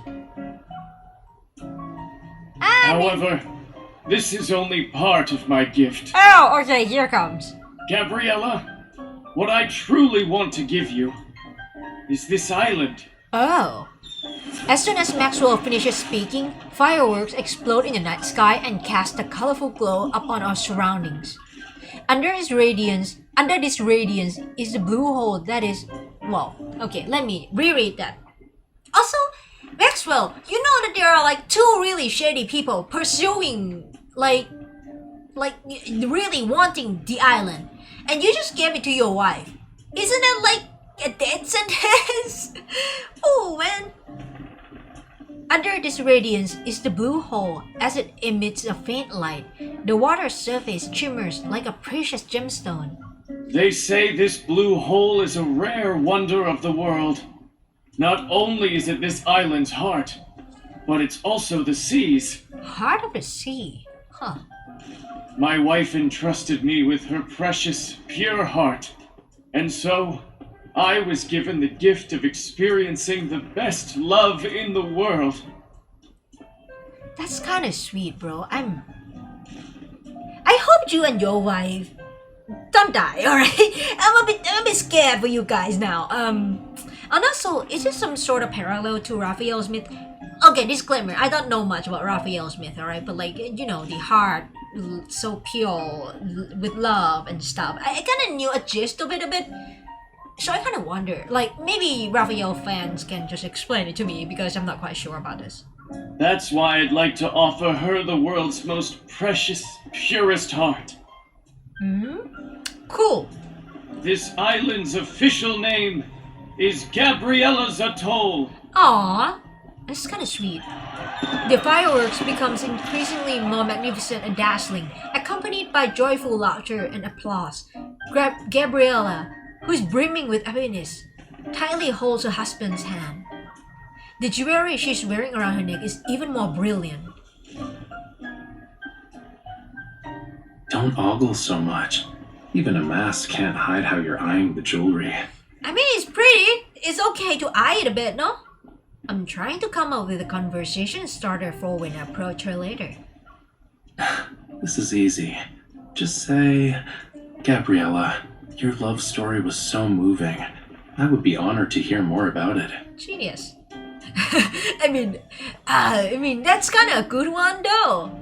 I don't think that's enough to earn her trust. I mean, why are you trying to get her trust? You just want to talk and then maybe find the moment to snatch it? Remember, to Maxwell and his wife, you're the girlfriend of Yosef's illegitimate kid. Which With is? such a complex background, it's pretty clear that our love story is filled with obstacles. So, it's only natural for you to admire the romance between Maxwell and Gabriella. She might even pity you.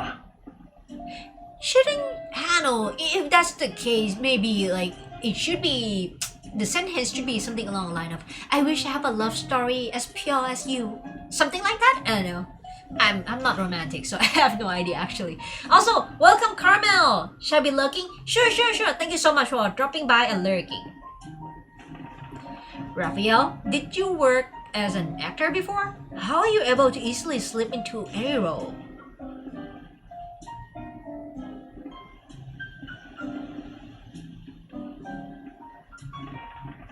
Raphael adjusts my mask that's slightly askew.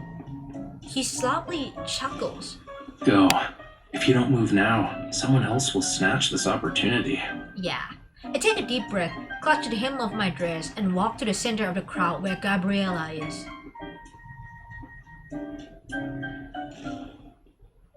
Over half an hour later, okay. How was it? There weren't any energy fluctuations? Away from the lively manor, a large, serene plain rests on a slope near the blue hole. Disappointed, I sit down on the grass. My gaze is fixed on the almost still seawater within the blue hole. My sigh soars into the air, releasing me from the weight of my emotions. Even when I sensed it in every way possible and scanned it with my watch, the jewelry showed no abnormalities. Huh. Did it fuse with something already, like before this? Because like either core, it can't just like fuse with stuff, right? Never mind, Captain Jenna said that finding either course would be a long-term struggle. It can't progress any smoothly as I hope. I'll treat this as an island vacation. I haven't even started comforting you, and you're already coming to terms with it? Yeah. How are you going to do that? I'm willing to listen to your plan. Raphael props up his chin on his hand. It appears as if he's lost in thought for a moment. I haven't made up my mind yet, you know. But maybe this will cheer you up? What? He takes out something from inside his coat. It's a small bundle of sparklers? Take one. Be careful, like the hem of your frilly cuffs is gonna catch on fire, right? I'm a bit worried.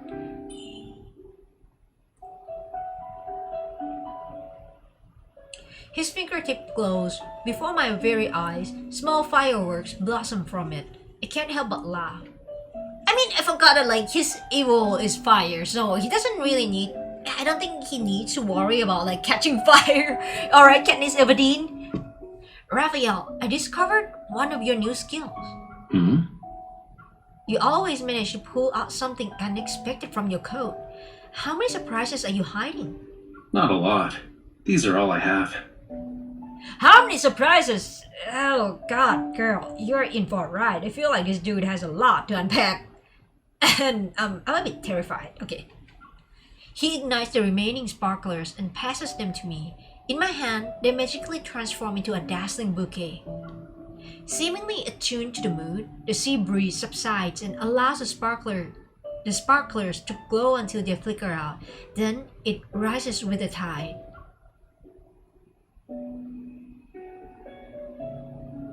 Let's go. It's about time we head back.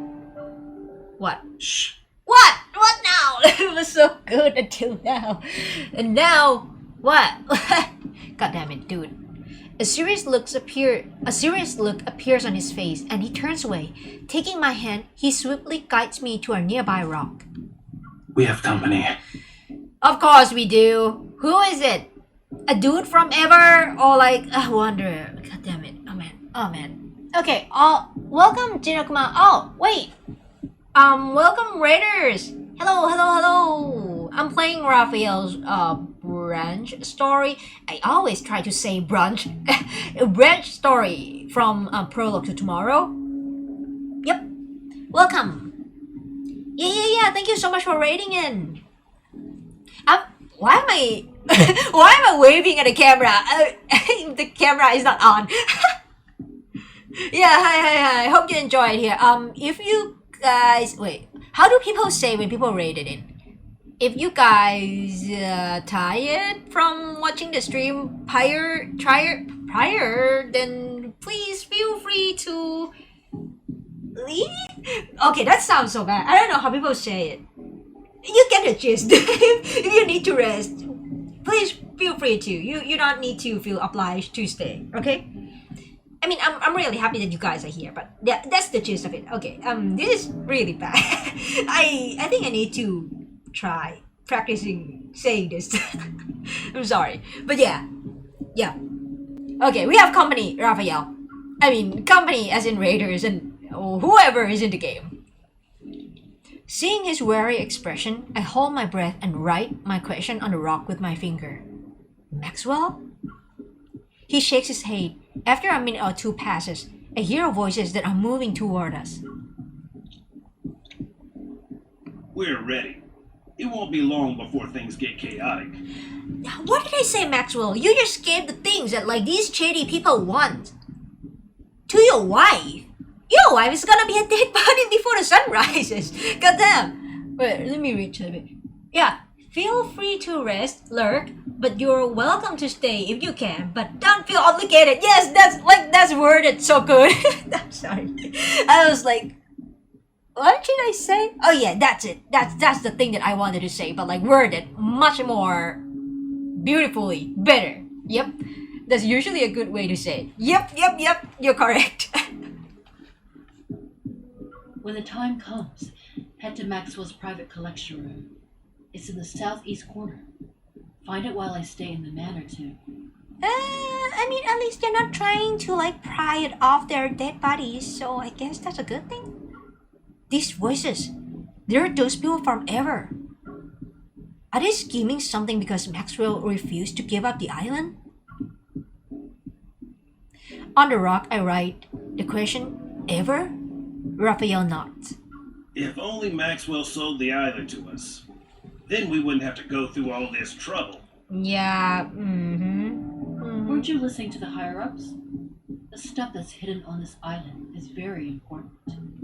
It can't end up with the wrong people. Oh, these people sound like psychos. What is this stuff exactly? Do you want to share your big secret with me? Oh, we are confronting them? Who's there? How many times would these people say, who's there? Yeah, it's me, Mario. Flames encircle the two. Raphael approaches them slowly, one step at a time. I grab my firearm. Are you going to explain yourselves, or would you rather have a thoughtful discussion at the Hunters Association? Discuss with the bullet! They clench their teeth. They clench their teeth and refuse to speak, and just when I'm about to make another inquiry, I sense a powerful surge of metaflux. Okay, incoming battle, huh? Raphael, a wanderer is about to appear. My watch sounds the alarm, which coincides with the violent tremors that shake the sea. I hurry toward the blue hole, but Raphael blocks my way. What? Before we continue, I need to ask you something. Do you like treasure hunts? Not exactly, but okay. What? Not really? Oh yeah, I can choose. Not really. What do you ask? Well, I guess I'll have to apologize in advance. What do you mean? Recalling the rumors you mentioned in the afternoon about the treasure in the blue hole, unease washes over me. You're going to look for that treasure? The wind's getting stronger because of the high tide. It's the perfect time for a treasure hunt. Let's go. Oh man, can I refuse? This is out of my pay grade, dude. Oh, come on. He holds me in his arms and rushes to the shore. Why are you holding MC in your arm? I mean, fine. The waves intensify and slowly engulf everything I can see. Meanwhile, a terrifying behemoth reveals itself in the center of the blue hole. Which one of you? Which one of the wanderer? I hate you all. You know that, right? I can't even change any of these. Please, god damn it. Oh god. Okay, wait. Let me turn this to horizontal. Ba bing bada boom. Okay. Come on. Let's get it done with. Okay, come on. This will be the last song it ever hears. This teamwork thing is going great. We're the best. Bring it on. It's almost over. Behemoth? Don't let it get away. Behemoth where? This is not a behemoth. I'm getting the hang of this. But okay. You won't escape. Oh, okay, that's a behemoth, alright. That's big. What is it? Oh, four wings? What? It's just bluffing. This teamwork just thing bluffing? is going great. We're the Well, best. I don't I think need so, you. bruh. If that's your wish, You okay? it's nothing. Huh. Back up. Let's see what trick it has up its sleeve. Oopsie. Don't underestimate the power of fire. Uh-oh. Wait. Let me wait until I can get 3, 2, that 1, up dodge. first. Go back to the pit you came from. Okay, This come on. teamwork thing is going great. Here's our chance. Yeah, time to die, bro. I need you. If that's your wish. Please, just perish. Oh, Man. Why did I say the same as Raphael? Oh, this is so foul. You want to use your ultimate on us? This teamwork thing No, I is shouldn't going have done great. that. Fuck. Trust me on this. Go back to the man. pit you came from. Oh, I shouldn't have done that. That's stupid. Oh. My turn. Hey, no. Do you think it knows Hell something no. about music? If it doesn't, I'll ruin it. I haven't used this companion for Raphael for like Yeah, a I really hear long you. time. I Good job. kinda don't Retreat remember for how now. I do it, to be We'll honest. beat it up later. Just a scratch. When was the last time I I'll used be this companion? fine. Hi. Yeah. It was like a Die. brilliant Do opera. I get 3 It stars? was very memorable. Oh yeah. 3 stars. Good. Is it just one battle during Ben's story? Actually, I can't remember. I think it's just one. Okay, let me just go back to vertical.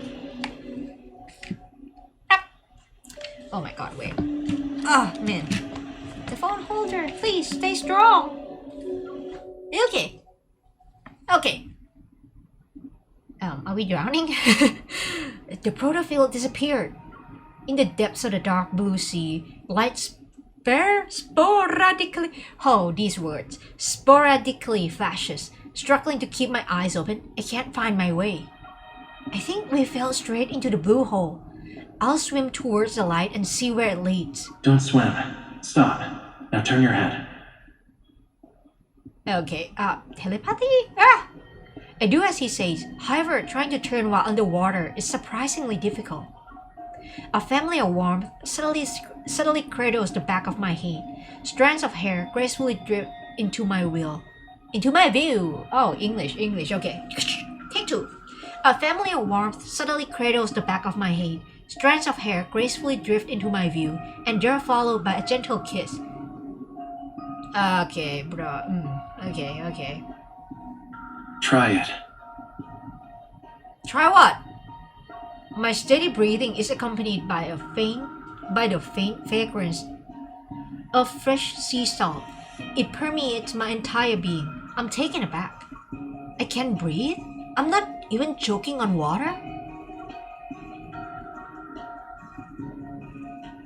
Do you also want to see if your tears can turn into pearls? I don't know about MCs, but your tears definitely turn into pearls. Based on the new myth anyway. Rafayel carefully runs his fingers along the area around my eyes. He instantly conjures up a thumb-sized flammula like a magician pulling a rabbit out of a hat. The tide is rising. Come on, let's find my treasure. The little fish affectionately rubs his belly against Raphael's fingertips.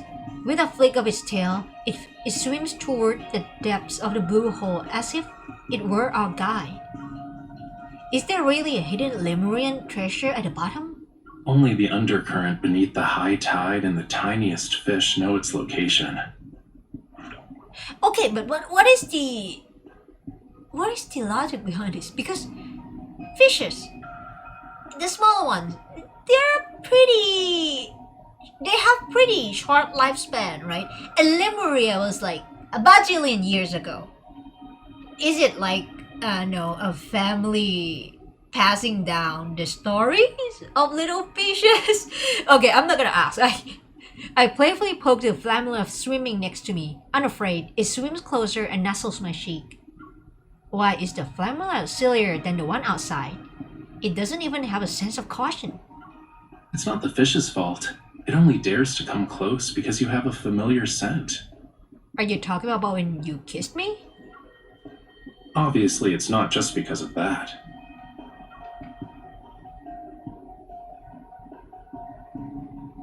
Huh? As we hit deeper into the blue hole, the undercurrents become more and more intricate.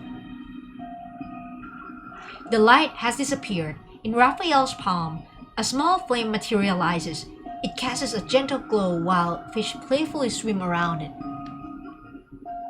We're close to the entrance. A force surges through the water. My heartbeat quickens, and I soon find myself tightly gripping Raphael's hand. Are you scared? A bit. I shake my head. I try to peer into the depths of the darkness with the help of Raphael's firelight. However, I can't find the source of that mysterious force. Good news, our target is probably in the same place. And the bad news? My diving knowledge is limited. The deeper we go, the stronger the undercurrent gets. How deep do we need to be? After we follow the surging tide and pass through a crevice, we'll reach a hidden fjord. Fjord? What is fjord? Okay, let me be stupid again. What is fjord? Fjord.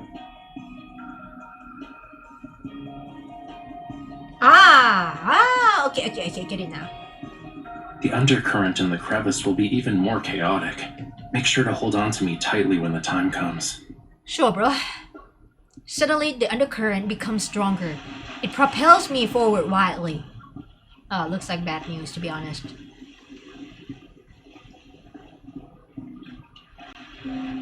When we come to a stop, we find ourselves in a deeper part of the sea.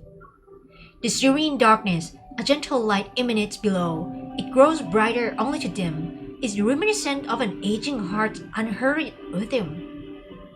That's a bit... why are you just giving me like eldritch horror kind of theme? This is the island's cornerstone. It once bore the weight of Lemuria's past and future. Oh, ominous. We slowly descend to the source of the light. Eventually, soft yet firm ground touches my feet. The flammar approaches Raphael's flame. It vanishes at his feet and the fire disappears. The faint light fades only to flare up again.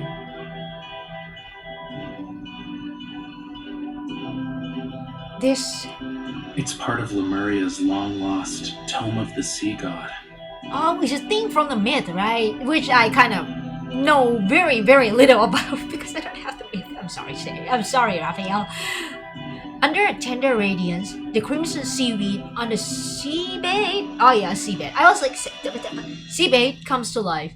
They resemble a field of fire. We stand on a massive, thick stone English, please. We stand on a massive, thick stone slab. The engravings on its surface are the light source. Those glowing marks look like symbols. Legend has it that the Tome of the Sea God contains prophecies about Lemuria's future. But this part speaks of oblivion, not the future. Oh, well, very reassuring. Are you referring to how the world forgot about Lemuria's history? It's not just that. There's also power. Those who borrowed power from the sea, but traded in the end. At times like this, I wish I know more about like the myth and stuff, because I feel like this part is it has something to do with the myth, right? Because my friends have told me about the myth a bit, but like my memories are kind of fleeting. They mistook the sea's tolerance for submission and forgot about its cruelty. But I remember, and I will reclaim this forgotten power. Looks like that's where I come in, huh? What do you need me to do? What? Bro? Whoa, what? You're not gonna just dig my heart out, right? No? Raphael takes my hand as he materializes a dagger. Only those who have a bond with the sea god can awaken the tome. Oh. I need you to bear with me for a moment. Okay. The dagger grazes my fingertip. A drop of my blood is quickly sealed in a tiny bubble that falls onto the vibrant red seaweed. The distant roar of a tsunami echoes in my mind, accompanied by immense glowing symbols, swirling and materializing. They pierce my body and ascend? What? Fragmented images that are bathed in a golden glow and a childlike voice break through the haze. They flood my mind. You awakened me. Childlike voice? What? This is not a childlike voice. That's just Raphael. Whose memory is this? Hey, are you listening? Huh. I'm not stranded. It's the waves. They're just too strong. Okay, so they're gonna do the same thing that they did with Caleb, right? That like it will be the same VA, but trying to do the child voice. Okay. Where I come from, if you say you like someone's scales, that means you like them. I mean, I wouldn't say like it's like if I look at someone's leg and be like, "Hey, sexy legs," doesn't mean that I love them, but okay. You humans are bold. We've only known each other for a day, and you're already thinking about our next meeting. It's called friendship, dude. Chill. Remember, we'll see each other again at this spot next year. Oh well, I don't think that promise is kept. This bond means you'll definitely come back to me. I'll always wait for you. Yeah? Then I too... Wait, let me rechat a bit. Nekomata Uriko, oh my god! Hello! Welcome! We deep in this space. Yeah, we are so deep in this shit! I mean... This is kind of fascinating though, because like... I don't know, I really like Raphael's story. Like... probably I like the aesthetic of it, because I like mermaids, but like... It's cool, I like it. But at the same time, like... I feel like this part would link directly to like the new myth, right? The mermaid myth. Damn. At times like this, I kind of wish I have the myth, but like, man, diamond farming in this game kind of diabolical. The waves sweep away these fragmented memories. A cold breeze tinged with a scent of seaweed caresses my face, and I struggle to open my eyes. Kind of wonder about the semantic of like you being able to like breathe underwater, but like you don't get water in your nose, but you can smell the smell of seaweed. What is it? How does this work? Whatever. Raphael.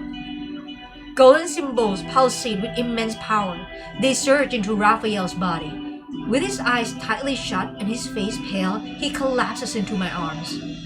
Raphael! The flammula swims past me, its tail leaving behind a trail of bubbles. My gaze follows it to the crevice found on the fjord's cliff. Oh, these words. As a shield of golden light blocks the turbulent seawater around us, I tightly hold onto Raphael and swim toward the crevice. Is it gonna be a cutscene? An animated scene? Where's the animated scene in all this? We're close to the end. Where's the animated scene? It should be here, right? No? Okay, no. We leave the blue hole via a narrow gap in the seabed. When we resurface, we find ourselves in the ocean. There is a small island in the distance. A nearby ship gently rocks with the waves. It looks as if it's been waiting for a long time. Boarding the ship's hold, I look at its old mast and sails.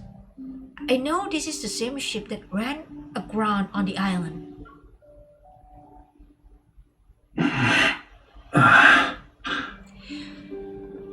You've been in and out of water, and you're still wearing that little silly mask that doesn't really cover your face? Dude, just throw it away already. Raphael, are you okay? Yeah. After the Tome of the Sea got activated, what happened exactly? I remembered something, and when I returned to you, you were already... Raphael leans against the deck and sits. With his elbow bent, he props himself up. I said I'll give you an answer. Okay. What? Spill the beans. Give me like a minute to... Yeah. Rest. Okay. I'm a bit worried. Okay. Oh! Animated scene! Cutscene! Cool. What is wrong with you now? What's wrong? Did you get hurt?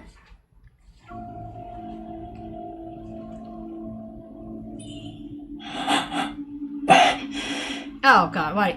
No. Oh shit. Oh good. Man, the lines, MC's lines always just fly past like a funny seagull. Skills, you are... What? This couldn't be considered gentle. What? What do you mean? Good? It's getting... Stay back. Yeah, I'm staying very far back, dude. What is wrong with you? Are you getting rabies? What's going on? Yo, what? Dog, no. Are we still good, my guy? Suddenly you have like that internet meme kind of blue eyes. I'm a bit terrified. Raphael? Bro, think of a friendship, dude. Chill. A follower, or just a lowly sacrifice? our friendship cannot be maintained after this, alright? Lowly sacrifice, who are you, Virgil? You don't recognize me anymore?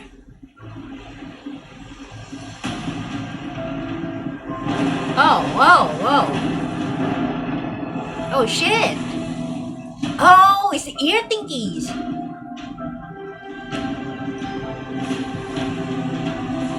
Death. When the storm surges from the deep sea. Uh-huh. Raphael, snap out of it. The sea god Oh. awakens. Oh. I have no need for traitors. Oh shit, dude. Chill. With the authority granted to me by the Ocean's Covenant, I order you to... To what? Snap out of it, bro!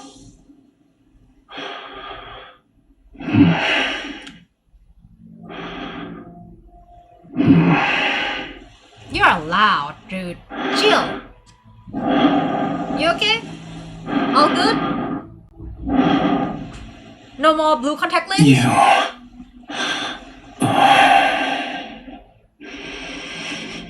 Ew, no.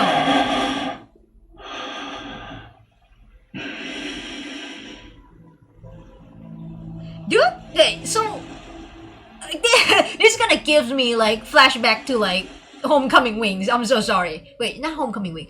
It's Lucid Dreams. Lucid Dreams. Do you know who I am, Raphael? Oh, why am I? Why did I click that? Of course.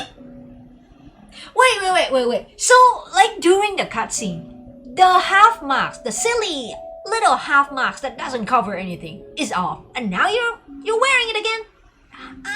Consistency. Struggling, I sit up and lean back against the cabin wall. I give Raphael a once-over. There aren't any scales or weird things. This is the Raphael I know. Don't worry, I'm fine. Look. He holds his hand out to me. The fragment in his palm emits a shining light that tugs at my heartstrings. An ether core fragment. I think it was embedded in the tome. I was drawn to its power. Yeah. It seems like we both received a gift from the tome of the sea god. But there's always a price to pay for something like that. What do you mean? The waves lap gently against the hull and occasionally splash us.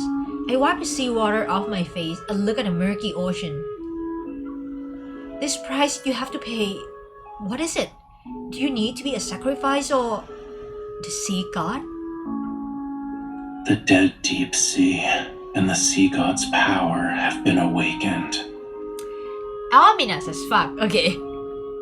And since I accepted its power, I must answer its call. Okay, dude. I wanna... Even if certain futures have a predetermined end, I can't refuse. I'm a bit worried, dude. It feels like you're a strong arm into this. Are you okay? The ocean pushes the old ship.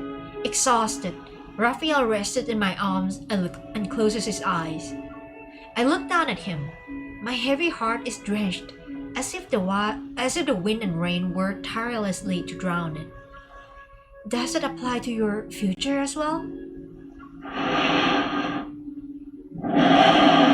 Oh yeah, sleep.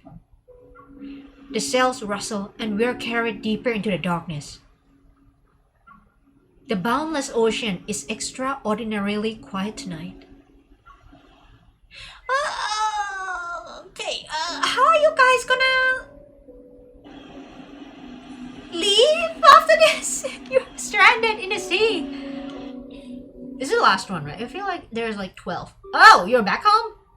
How did you return from that? Did you have a paddle in that little boat ship thingy? How did you get to the land? Okay. After returning from Jewel Reef, I submit the unknown protocol fragment to the association. While waiting for the analysis results, I receive an I receive an unexpected call from the Special Operations team about a new discovery. I sent a package? Yes, you're the sender, and the mailing address says Jewel Reef. Inside it was a small device that was soaked in seawater. The photo I get reveals a drenched palm-sized metal disc. After analyzing the trace elements in the seawater it contained, we saw that they were a perfect match with the ones found in Jewel Reef's blue hole. And upon further examination, we noticed there was a radio frequency chip capable of attuning to metaflux fluctuations. It can forcefully induce energy fluctuations. I have a feeling the incident from that day wasn't a coincidence. The technology behind this is highly intricate, and currently, only ever, the leading authority in protocore energy technology has managed to achieve it. Ever again. However, it still has some limitations. For example, it can't be remotely activated, so... The person who activated it must have been at the banquet. While I can acquire the guest list through the association's intelligence network, I still choose to visit White Sand Bay. He's the only one who could send this item that was salvaged from the sea. He even used my name when handing it over to the association.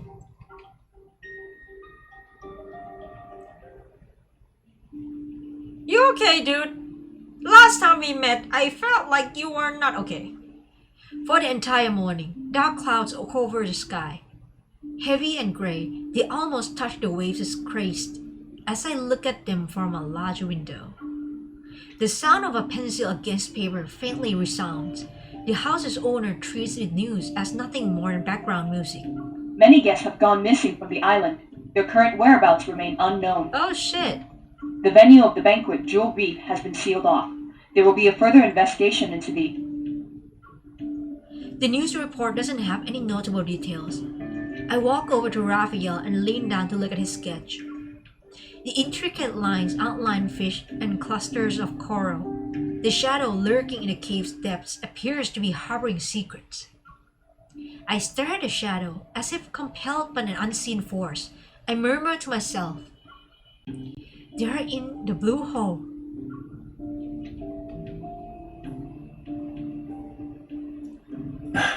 It's possible. Yeah? My words don't form a coherent sentence, yet Rafayel understands and responds with a nonchalant chuckle. Getting lost in the allure of treasure they yearned for half their lives. It might be a sweet dream for them. Yeah. You know who those missing people are? You also saw them. Huh? The Ever people? Meeting his gaze, I'm silent for a moment. They're from Ever. There's no doubt that they created a device to lure in wanderers, but I don't have the chance to question the motives of those people who were involved. Compared to those who willingly entered the blue hole, aren't you here for something more important? Of course, that package. Yeah, I figured as much. Maybe it can bring you closer to the truth you're seeking. As for the other thing, if you want to talk about that forgotten promise, you don't need to bring it up now. Forgotten The promise? weather's so bad today, and I'm not in the mood for a tragedy, you know. Why don't we talk about something cheerful instead? You said forgotten memory stuff, and I was like, which one was it? Oh, you mean the childhood one?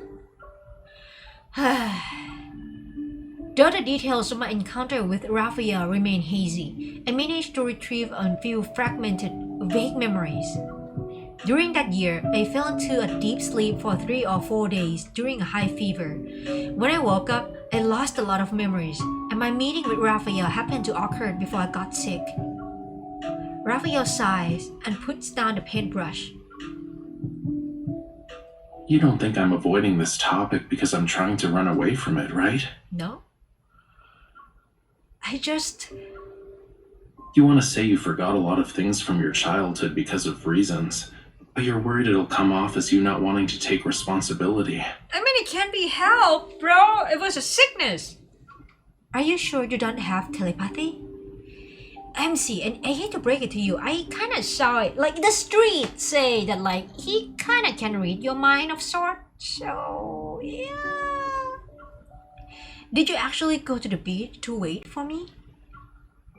Are you asking about the year after that? Or every year after that? How do you grow up though? Do you have parents? Do you go to school? Kinda just wonder.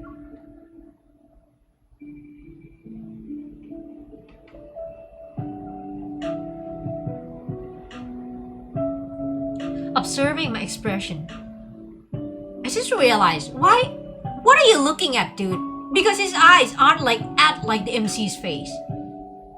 He's not making an eye contact with the screen like other love interests. What are you looking at? Are you looking at her boobs? Rude. Rude. Observing my expression, Rafayel appears somewhat resigned. Then he suddenly pokes my forehead. You don't need to feel bad about it. I'm not dumb enough to actually wait for you every year, you know. Now that you say that, I believe that you waited every year. But I did think about how to settle the score with you. What is with you and Kelly wanting to settle a score with MC? Jesus Christ. Haha. Rafayel stands up and gently pushes me into a chair. He places my hand on his chest in a half-joking, half-serious manner. Cutscene? Cutscene? Not. The power within the Tome of the Sea God will protect everything that belongs to the sea. This includes our bond. If you can't let it go, why not just order me now not to hold a grudge over what happened back then? Yeah. Looking into his eyes, I realize he's sincerely asking me to do it. Can I? Yeah. To be honest, it shouldn't be used like this, right? That's kind of like abusing the power of it. While I don't fully understand it yet, I'm pretty sure our bond shouldn't be used like that. You said that I would definitely come back to you and you'd always wait for me. Does our promise still mean something to you then? I as the MC, probably. Personally, I don't care. I'm sorry, Rafayel. Poke! According to the weather forecast, there will be a storm today. Everyone's been advised not to leave home unless it's absolutely necessary. And what? What do you mean? But you came here. Yeah, what do you mean, MC? Are you gonna stay a night here or what? Because I know you're waiting for me. No, man. That kinda... I wouldn't advise it. Like, I wouldn't advise people in real life to do this. Like, the storm is coming. But like, I promised my boyfriend I would meet him at 10. Like, I would just call him and be like, yo, the storm is coming. Can we just have a video call instead? Like, you shouldn't risk your life to go outside. I don't know, maybe I'm unromantic, alright? I can't deal with it. Rafayel breaks into a smile and takes my hand into his palm.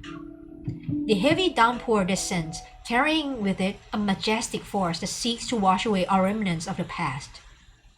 Doesn't sound good, to be honest. The surging waves crash against the shore. Sea spray soars as if there's a fierce battle between the sky and the ocean. But in the end, rainwater and seawater will find their way back to each other. They will return to how they were before they parted ways. Is that how we end? Huh. Wait, so I just realized though. As per branch story, Rafayel is the first one to get to kiss MC. If we don't count the cards, Rafayel is the first one who get to kiss MC, like, in the story. That is not a card. Like in other two branch story, I try not to say branch stories, we don't really get super like intimate or like romantic interactions. But like in Rafayel's one, I feel like it's kind of clearer that they're kind of together, like in a relationship of sort. Interesting. Oh yeah, there's the last part here, right? Is it this one? Okay, let's finish this once and for all. After several ether core fragments were retrieved, Special Operations shifted its focus onto Ever. The involvement in every recent ether core incident was far too frequent to be a mere coincidence. This business conglomerate, which started in the biotech industry, isn't as clean as it appears at first glance. English. That's a mouthful. This business conglomerate, which started in biotech industry, isn't as clean as it appears at first glance. Our positions aside, Ever's technological advancements are pretty impressive. Yeah, but at what cost? Simone sits next to me, slipping some ice cream into her mouth as she jabs the computer screen in front of me. At this moment, Ever's biannual product launch is about to be broadcast worldwide. They can achieve things proficiently with machines, when people with Evolve couldn't. They have been tasting with humans! So yeah, of course! Shit. Machines? Andrew, do you know something? Andrew's voice came from behind a row of translucent displays. Based on what I can tell, it's not possible for them to make consecutive technological breakthroughs in such a short period of time. Not through normal means, at least. Hey, he's onto something! They have been testing with humans! Lab rats! Oh shit. The frequency in ways wanderers have been appearing these past few months continue to steadily increase. Good news to live in this kind of era. During the broadcast, the spokesperson holds up a device that's about the size of a bottle cap. We'd like to introduce to you our newly designed portable flux stabilizer. I need that at home. It can regulate the frequency of surrounding metaflux fluctuations, thereby stabilizing the protofield and reducing the likelihood of wanderer materialization. The audience erupts in a thunderous applause. Meanwhile, English! The audience erupts in thunderous applause. Meanwhile, away from the screen, I exchange knowing glances with my team members.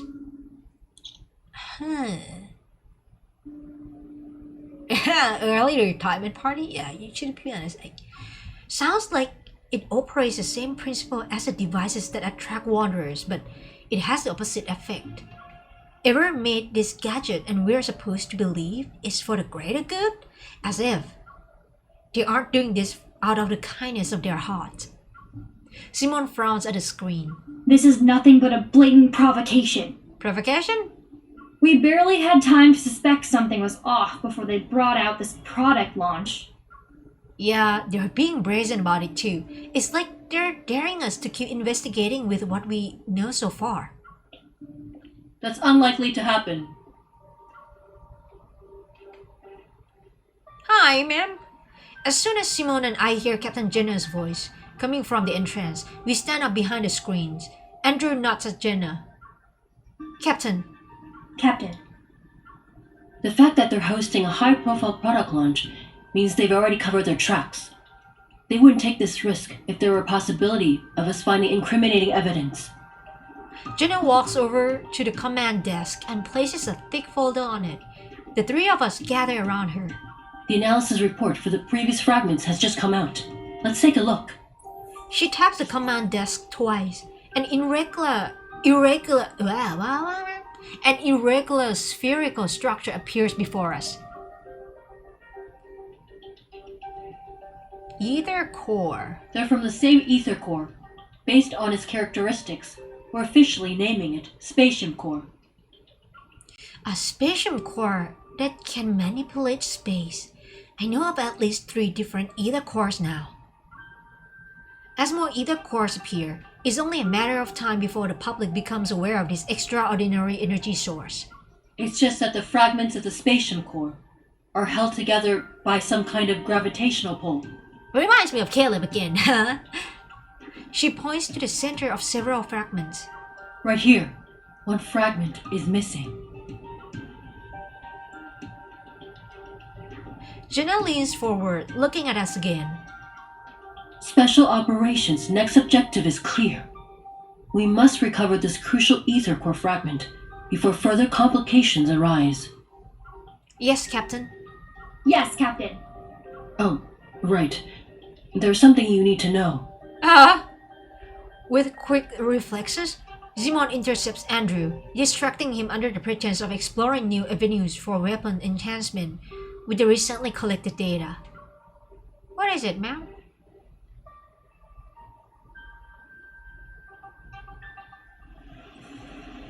There is still more? No ends. When only we remain in the meeting room, Jenna pauses before activating her watch. There's more. I couldn't talk about it during the meeting. It's something you need to know. Oh, is this gonna bridge to Homecoming Wings? A message is transmitted to my watch at her gesture. The words, "Ever Secret Investigation Report," float in front of me. A line in there involves what happened at your house that day. Anyway, I've sent it to your hunter's watch. You can read it when you're home. Thank you, ma'am. Understood. Yeah, it's gonna lead to Homecoming Wings, right? Thick clouds swallow up the remaining patches of sky. It's dark now, and the wind sweeps away the last remnants of the sunset. All that remains is a bleak white. The weather forecasts say there will be heavy rain. At some point, the streets have become quiet. It's as if people sense the approaching storm and are now hiding. I am the storm that is provoking. Black cloud in isolation. I can see lightning in the distance. As it flashes under a cloud, thunder roars closer again. I should go home. As I'm about to move, a sound presses against my heart like a string, sending a shiver down my spine.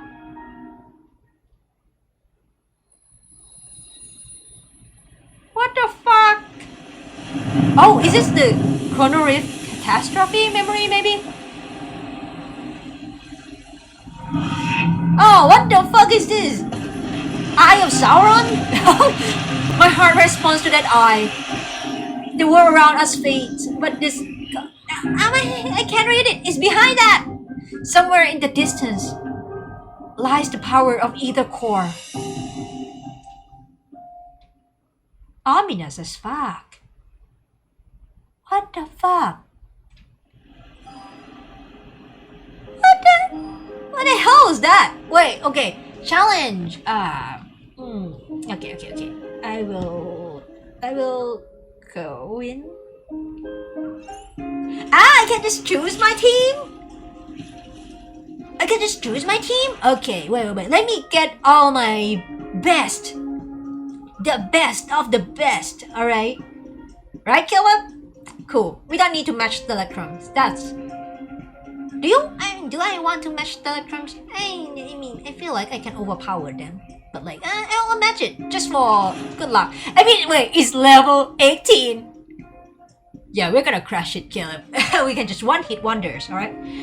Alright. Okay, let's just squish it like a bug. Right? X02? Don't let it stand in our way. Ready? They're right where we want them. Let's go all out.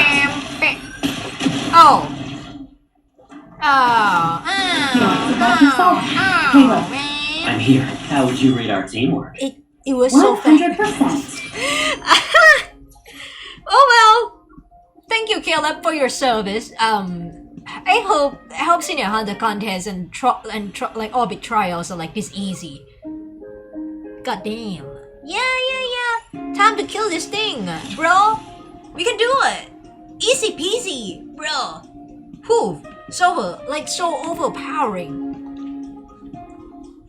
Yeah, let's go. Squish it. Don't let it stand in our way. Kill it. With you. They're right where we want them.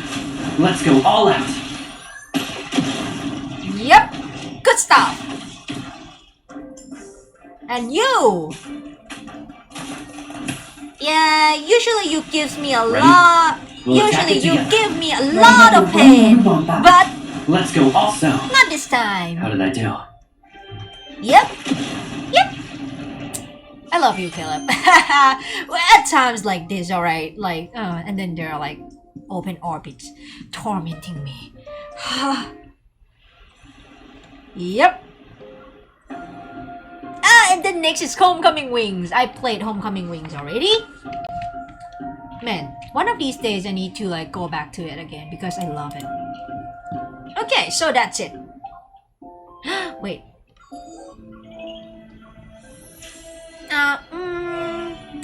Man, my luck not good. Oh, Rafayel.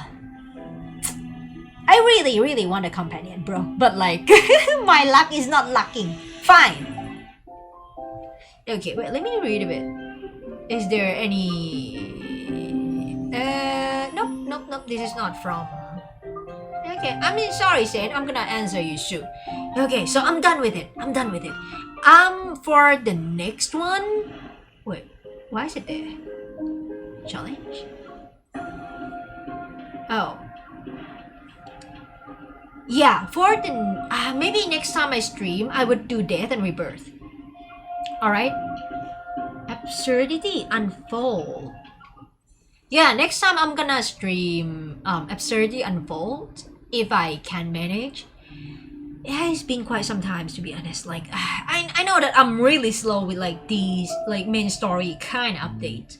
And also, like I did say before, I said like kind of prior in the stream that like, yeah, next time during branch stories, I may not play at the love interest route that much. Because like it's really awkward for me because I only main Caleb, right? And then like when I play in like the branch stories, the love interests are like kind of dating MC or like in some sort of relationship with MC, right? And I'm just there like, oh, guys, what are you? What can you stay further away? and it's like I know it's not a good, what is it? It's not a good mindset. It's not like really good manner to say that, but like, at the same time I'm really uncomfortable.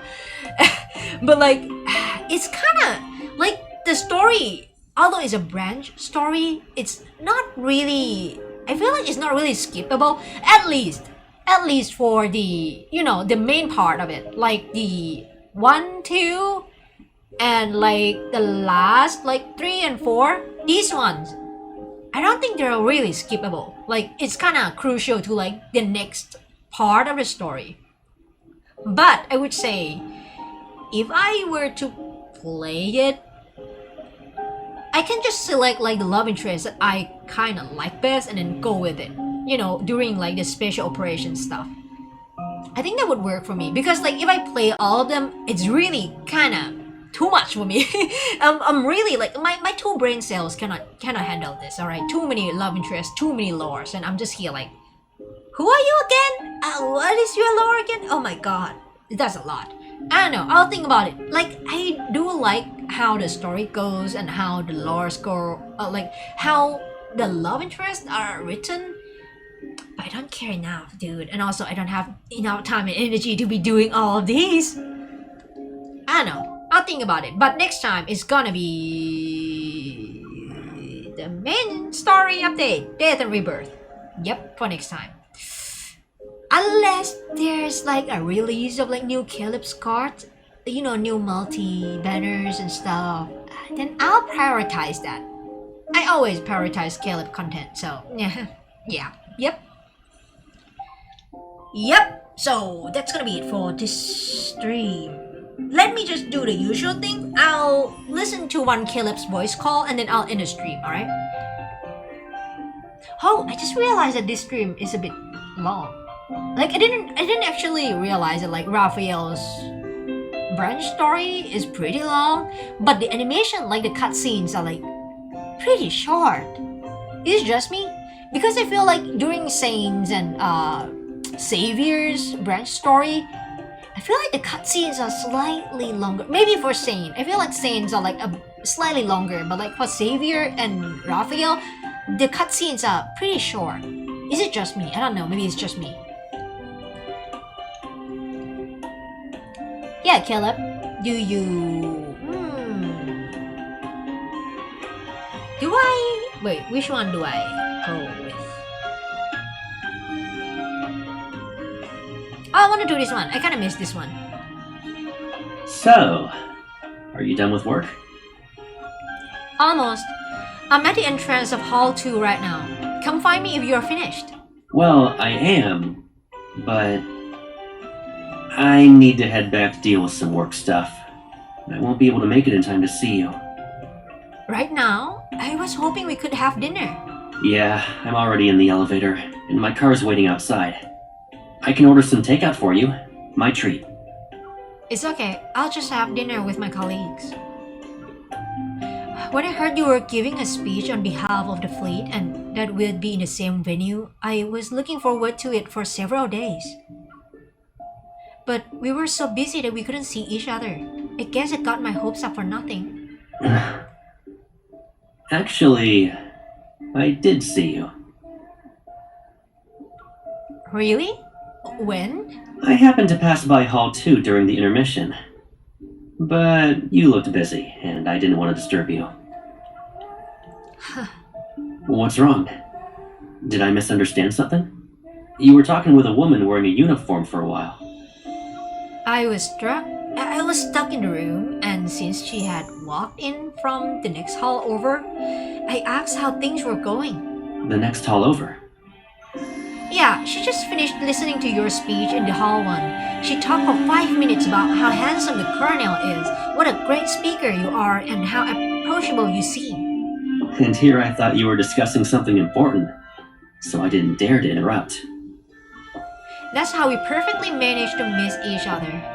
It's not like we're never going to see each other after this. I'm off next weekend. Why don't we plan something?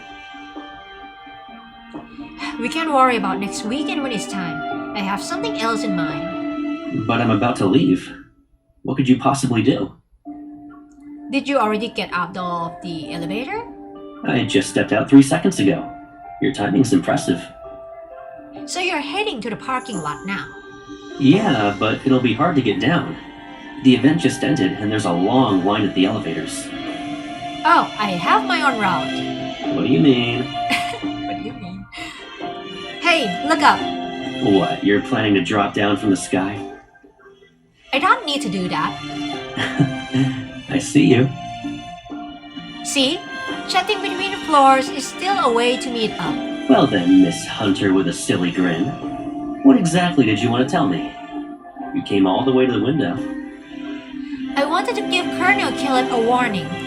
Your colleagues might tease you in a secret if they see you walking around with your head tilted up like that. Don't worry. They're already used to it. It was so cute! I miss it. I miss all the voice call. Caleb, can I get one more voice call? I'm at level 99, but it's still a long way to level 100. It's so hard to level up affinity these days. Crazy. The music is so extra. Okay, so I'm gonna end the stream now. Thank you so much for watching. I hope you have a great rest of your day or night. If you're pulling for Rafayel's mermaid Even myth, though you're lying down, your eyes are still energetic. Let me guess. You're spinning up those wild and intricate wanderer hunting stories in your head again, right? I just talk about another man for 2 seconds and then you have to butt in. Okay, so if you're pulling for Raphael's new myth, good luck. There's still a few days left for that. Good luck, best of luck. And also, tomorrow there's gonna be a 4.0 stream from Info official site, right? Official YouTube, right? I don't know if I can catch it because I have work, but I hope we get a lot of stuff from that. I hope we get a lot of resources and stuff. Life doesn't come with a pause button, so no need to stay stuck in one pose. I know, Caleb. Okay, I'm ending it. I'm ending it. Okay, where was I? Yeah, I'm really looking forward to 4.0. Although, if there is a main story update, I may not be able to catch up immediately because I need to do Death and Rebirth first. But I'm still kind of excited, and also excited if they're gonna announce the Maltese and stuff. And also there is a kitty banner thingy, right? I mean, not a kitty banner, but the kitty mini game probably. I saw the chibis and they're really cute. Caleb is really cute too, right? Can't wait to see what they cook for us. I hope that it's gonna be I don't know, a new permanent mini game, just like Claw Machine and kitty cards that we can play. You know those chill slice of life kind of game that you can just log in to take care of your pet every day and stuff. I hope it's gonna be that kind of game that is just built into the main game and stuff, a permanent mini game that we can play. That would be cute. You're cute. Okay, so yeah, I can't wait to see what they have in what they're cooking for us tomorrow. I'm gonna see if tomorrow or maybe during Saturday or Sunday I can stream because I kind of want to do Death and Rebirth soon. I'm not quite sure because like if I have to work overtime and stuff, then yeah, it's not possible. But like I'll wait and see if I can manage. Yeah. Thank you so much for watching. I hope you have a great rest of your day or night. It's just like that movie we watched last night. Two former lovers meet again after years apart, gazing into each other's eyes, just like us. They didn't recognize each other. Yeah, Caleb.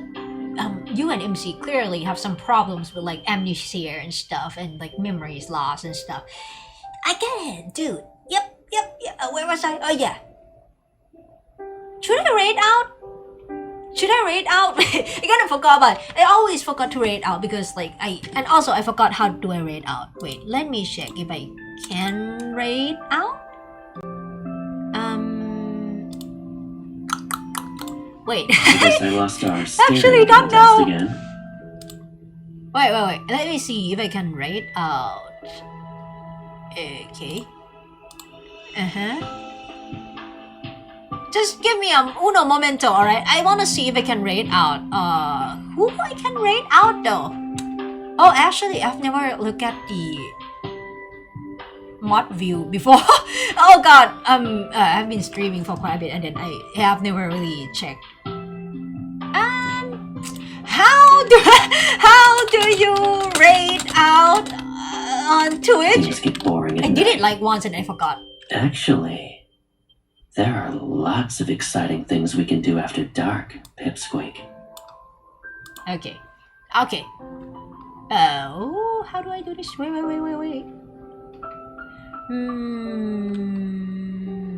Raid command? Do I just use this and then just enter the name? Oh.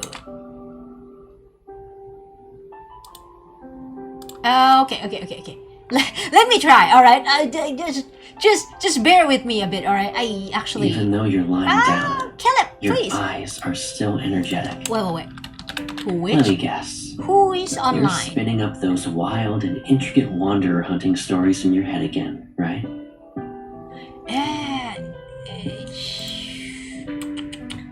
Anyone that I can raid?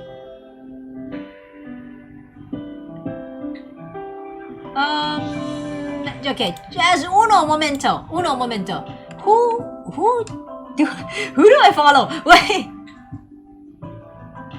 Who is this guy? Wait. Sheltered cats?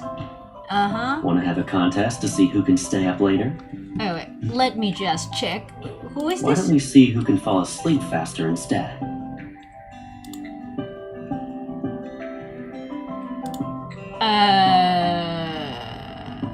I followed. Why? Okay. I can rate this person, but like.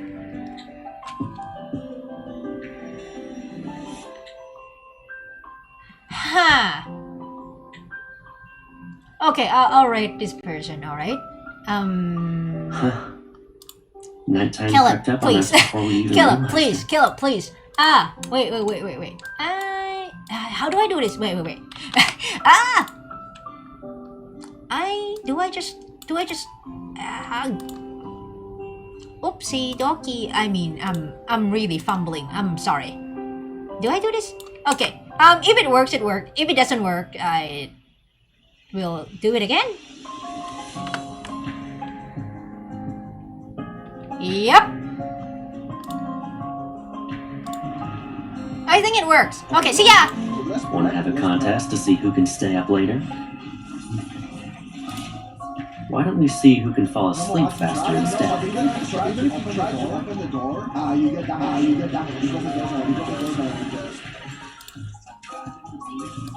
Mr. Dark!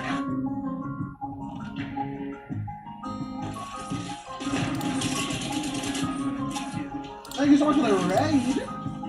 How was your stream? Bye.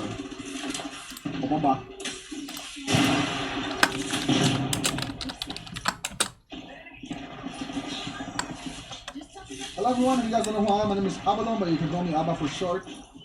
I'm a rapper, a singer, part of Digital Management's first wave, Golden Gambit.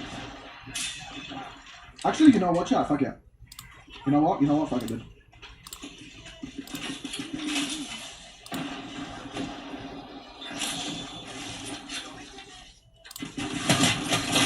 Oh, I headshotted him. I didn't know they were out in the open like that.